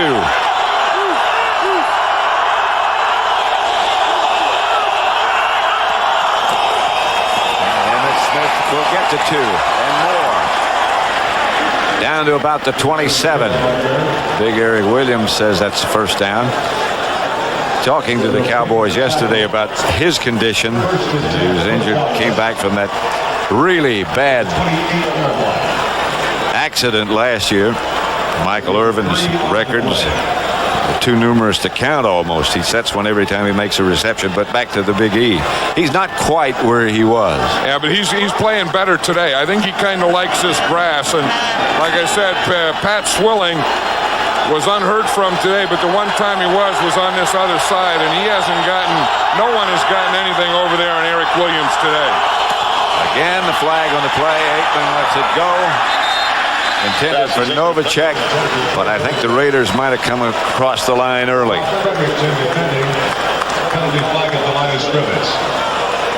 Was Anthony Smith in there and Andre Bruce. Minnesota winning big today. Detroit's already won. That sets up the match we have. Number 55 on Thanksgiving Day. 5-yard penalty. Repeat first down. Folston. See, that's the thing that's killed the penalties. I mean, here's Folston right down here. The thing that's really killed the Raiders all day have been the penalties. Penalties, turnovers, just all those kind of things that you can't do it against an average team. The Cowboys obviously aren't an average team. No. The Raiders have been penalized 12 times for over 100 yards. 108. This is Emmitt Smith. Caught slipping and sliding in the backfield. And finally, Emmett's down. Yeah, and that's what the Cowboys have done so well here. The Raiders, the crowd got back into the game. They got within 10 points, and now the Cowboys have just taken this ball and methodically gone down the field, and they're just, in essence, just playing keep away. This drive, and the people who can execute a drive like this is really the mark of a fine football team. Two tight ends. Second about 6. Flag on the play. Aikman has Novacek for a touchdown, but a penalty marker down. I think Kendall Watkins was in motion. Hey, Jay Novacek was wide open. Oh, boy.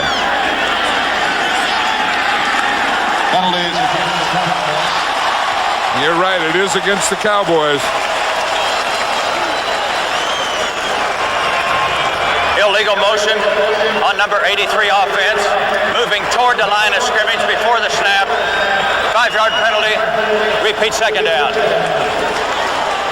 You see what it is here's Kendall Watkins here. Now, when you go in motion, you have to go parallel. You can't turn up before the ball snap. You see him turn up right there? Oh, yeah, he was way in motion. Yeah. That wasn't even close. Sometimes they just dip a shoulder or something. Kendall Watkins on that play, he turned all the way and started running up. Second and 11.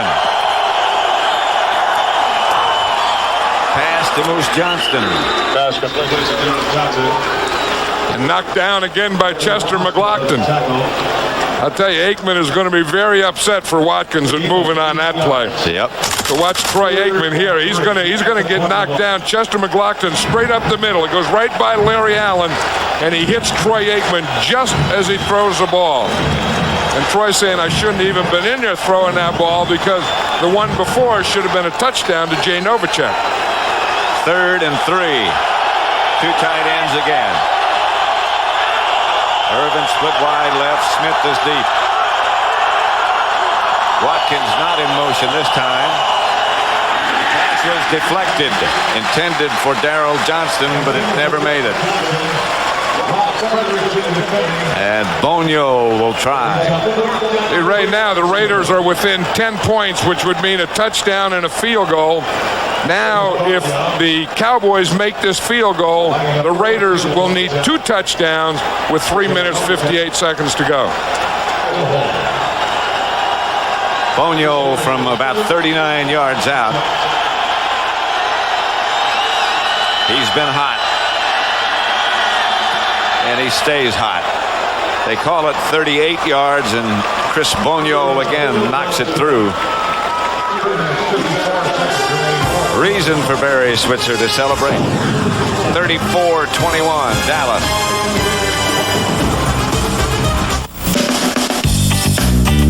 There are 2 kinds of people in the world. Those who say they'll get around to it. And those MetLife Blimp, Snoopy 2, under the command of Captains Tony Stevenson and Lee Bradbury. Overhead. MetLife Blimp typically cruises at a speed of 35 miles an hour, altitude of 1,200 feet. Marvelous view of the Oakland Coliseum. Bonio's kickoff, fielded at the 15 by Napoleon Kaufman. Today's game is being produced by Bob Stenner and directed by Sandy Grossman. Studio produced by Scott Ackerson, directed by Bob Levy. Executive producers at Fox Sports, Ed Gorin and David Hill.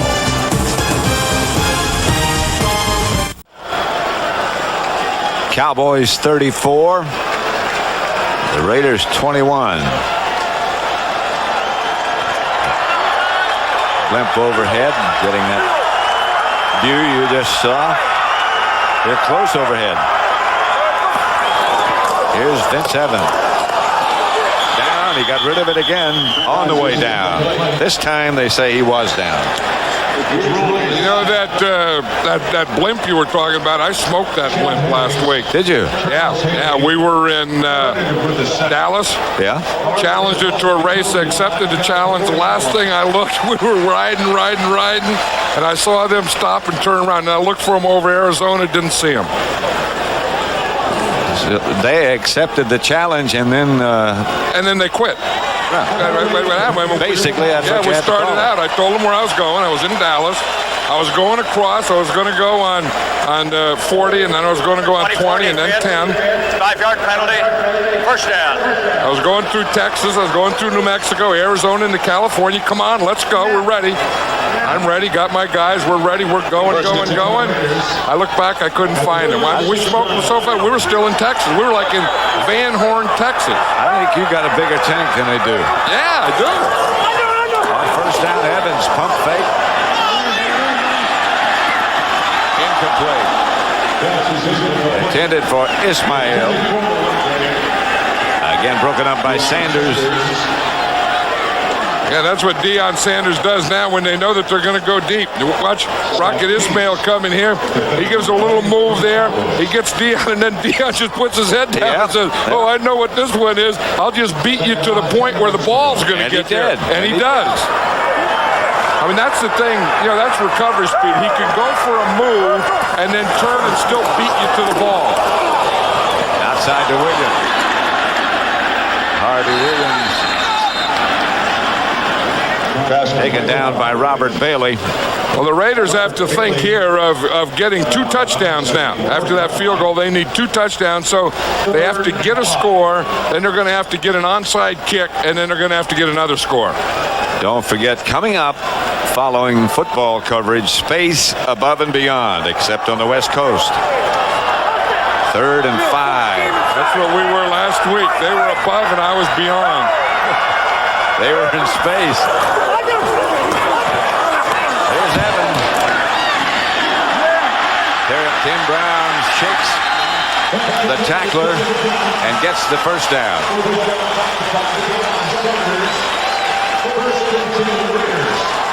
If time permits, when this is over, we may have a brief post-game show. Get you up to date on the scores from around the league. Again, there's an injured Cowboy. That's Robert Bailey. That looks like a cramp. And again, a cramp or a hamstring. I mean, it's always, you know, and one of those things. The good news is it's they put just in front of a cramp. It's just a cramp.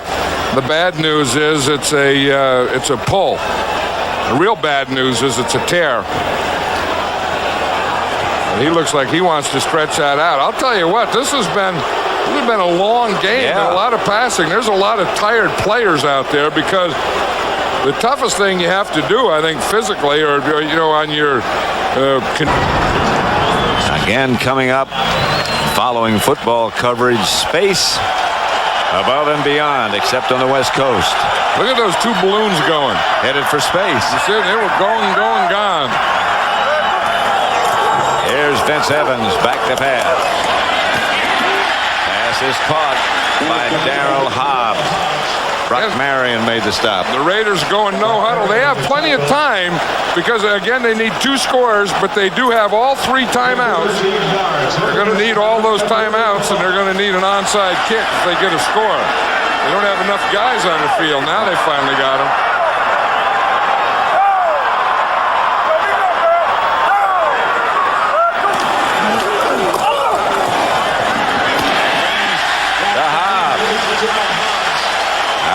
Stops the clock. 2:45 left. And again, Deion Sanders over there on Darrell Hobbs playing off. And they did that earlier the last time they had the ball. You see Deion deep back there. Hobbs just comes up and runs that 12-yard out. That's not even a good pattern, but Deion is so far off him with no bump or anything. As long as he does that, they can get that pass all day. Well, if the score were different, he wouldn't do that. Yeah, but I mean, it can get close. I still think the Raiders can get a score here and then get another score. Here's Evans. Brown overthrown. Vince Evans is never going to be your passer who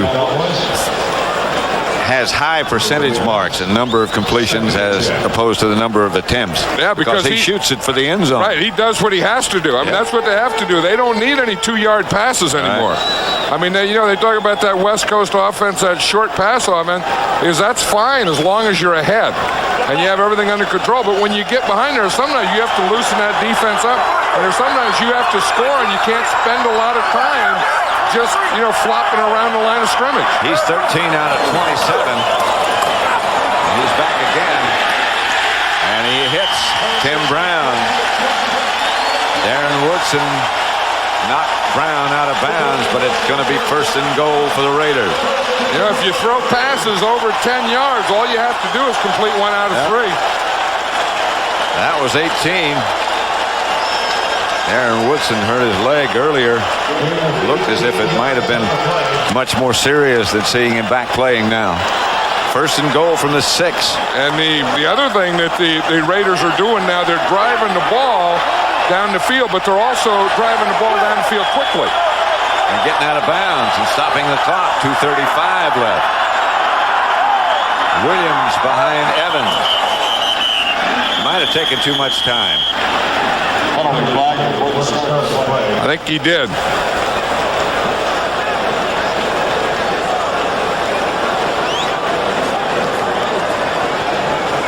Ron Blum. Delay of game. Offense. 5-yard penalty. Repeat first down. You know, in this situation, that doesn't hurt you, though, because he's still going to throw the ball. Still going to throw it to the end zone. He's still going to throw it to the end zone, and adding 5 yards doesn't hurt. Tim Brown has 10 catches for 155 yards, the 1 touchdown.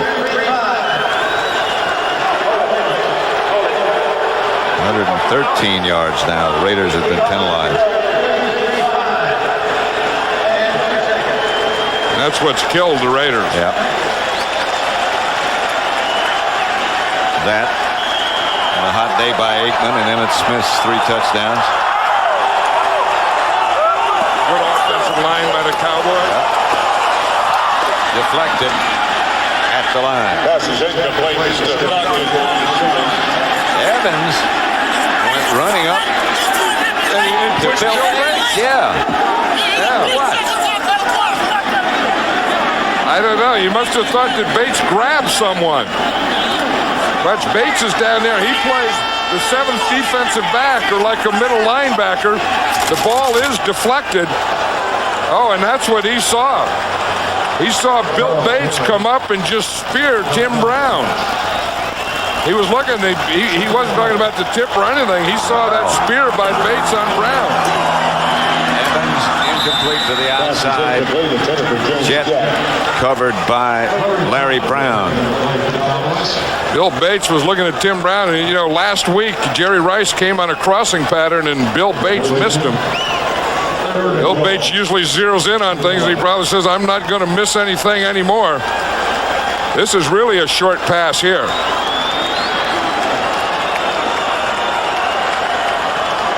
Evans is upset. Well, it must have been a wrong pattern or something, because he just kind of threw that one out of bounds. Darren Benson now at defensive tackle for the Cowboys. Evans has his pass picked off by Woodson. And the Cowboys will take over at about the 12-yard line. Now, we talked about Darren Woodson and how valuable he is, because when they play regular defense, he can be a safety. When they go to the nickel or 7 defensive backs, he can be a linebacker, and he has that speed and he has the hitting ability. Here, I don't know what that was. It was just like he was just playing zone. He was just underneath. Vince Evans throws it right to him. He starts to misdirect someone and just sits right there.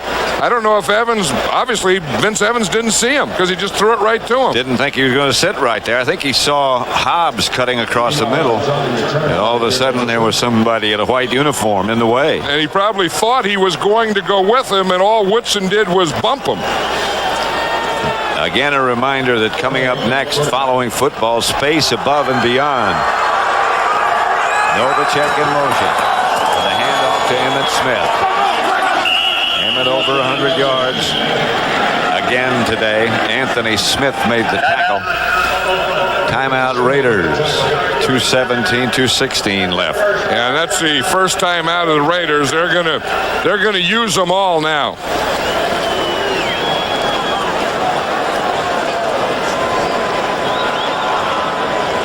Don't forget Thanksgiving Day. Minnesota and Detroit both won today.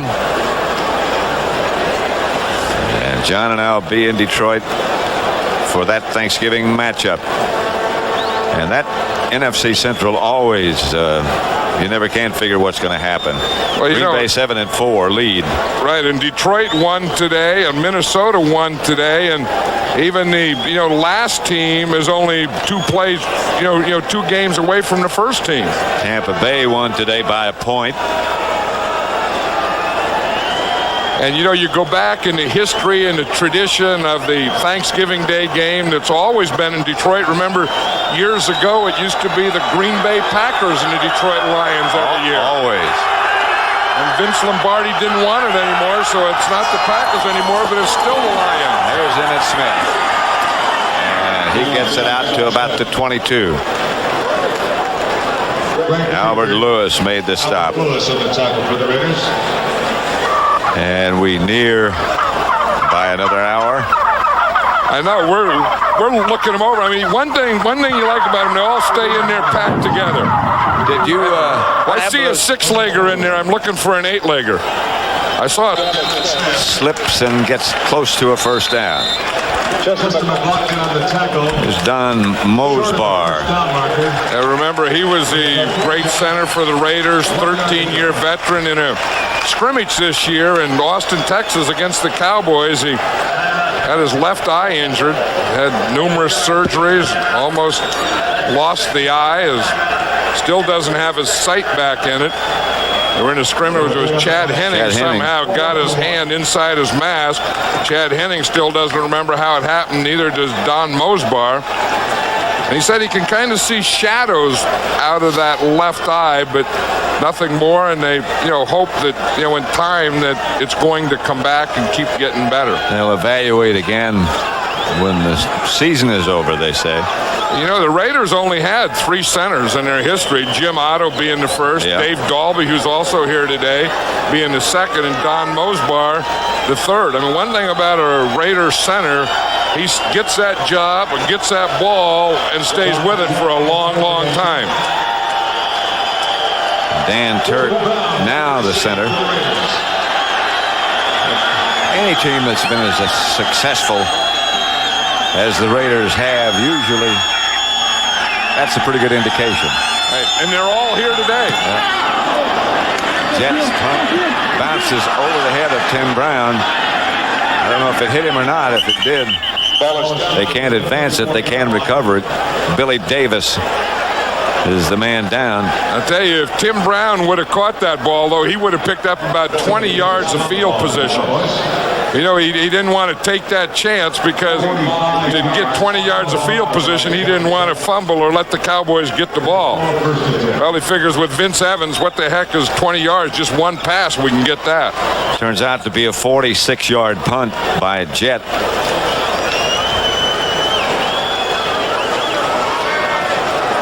Calls the running plays.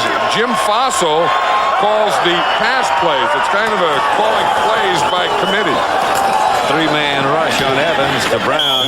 Out of bounds, complete. Whatever happens here, that they can play with anyone in this league. Here's Evans back to throw. Do you think? We don't know. Jim Otto was the first one. Dave Dalby was the second one. Don Mosbar was the third one. 3rd and 5. Evans gets the ball to Kerry Cash, is tight end. Lundus Bryce on the tackle. Here's what happened to Jeff Hostetler. But again, that left shoulder was really bothering him before the game. You can see Chad Hennings hits him, and he comes right down on that left shoulder. Although I don't think, because it's his left shoulder, I don't think that's an injury that's going to keep him out for a long time. Cash makes the reception. We saw there was in a funk all last week. I think today he probably came out of his funk. 2nd and 8. Evans. Incomplete. Nearly intercepted. The way you can accept it. I mean, if you ever do, then you're not even a competitor. There's no way it's easy, but some people take it a lot tougher than others, and some people just can't get over it. They take it too long. Evans gets the ball to Williams. Gets the first down.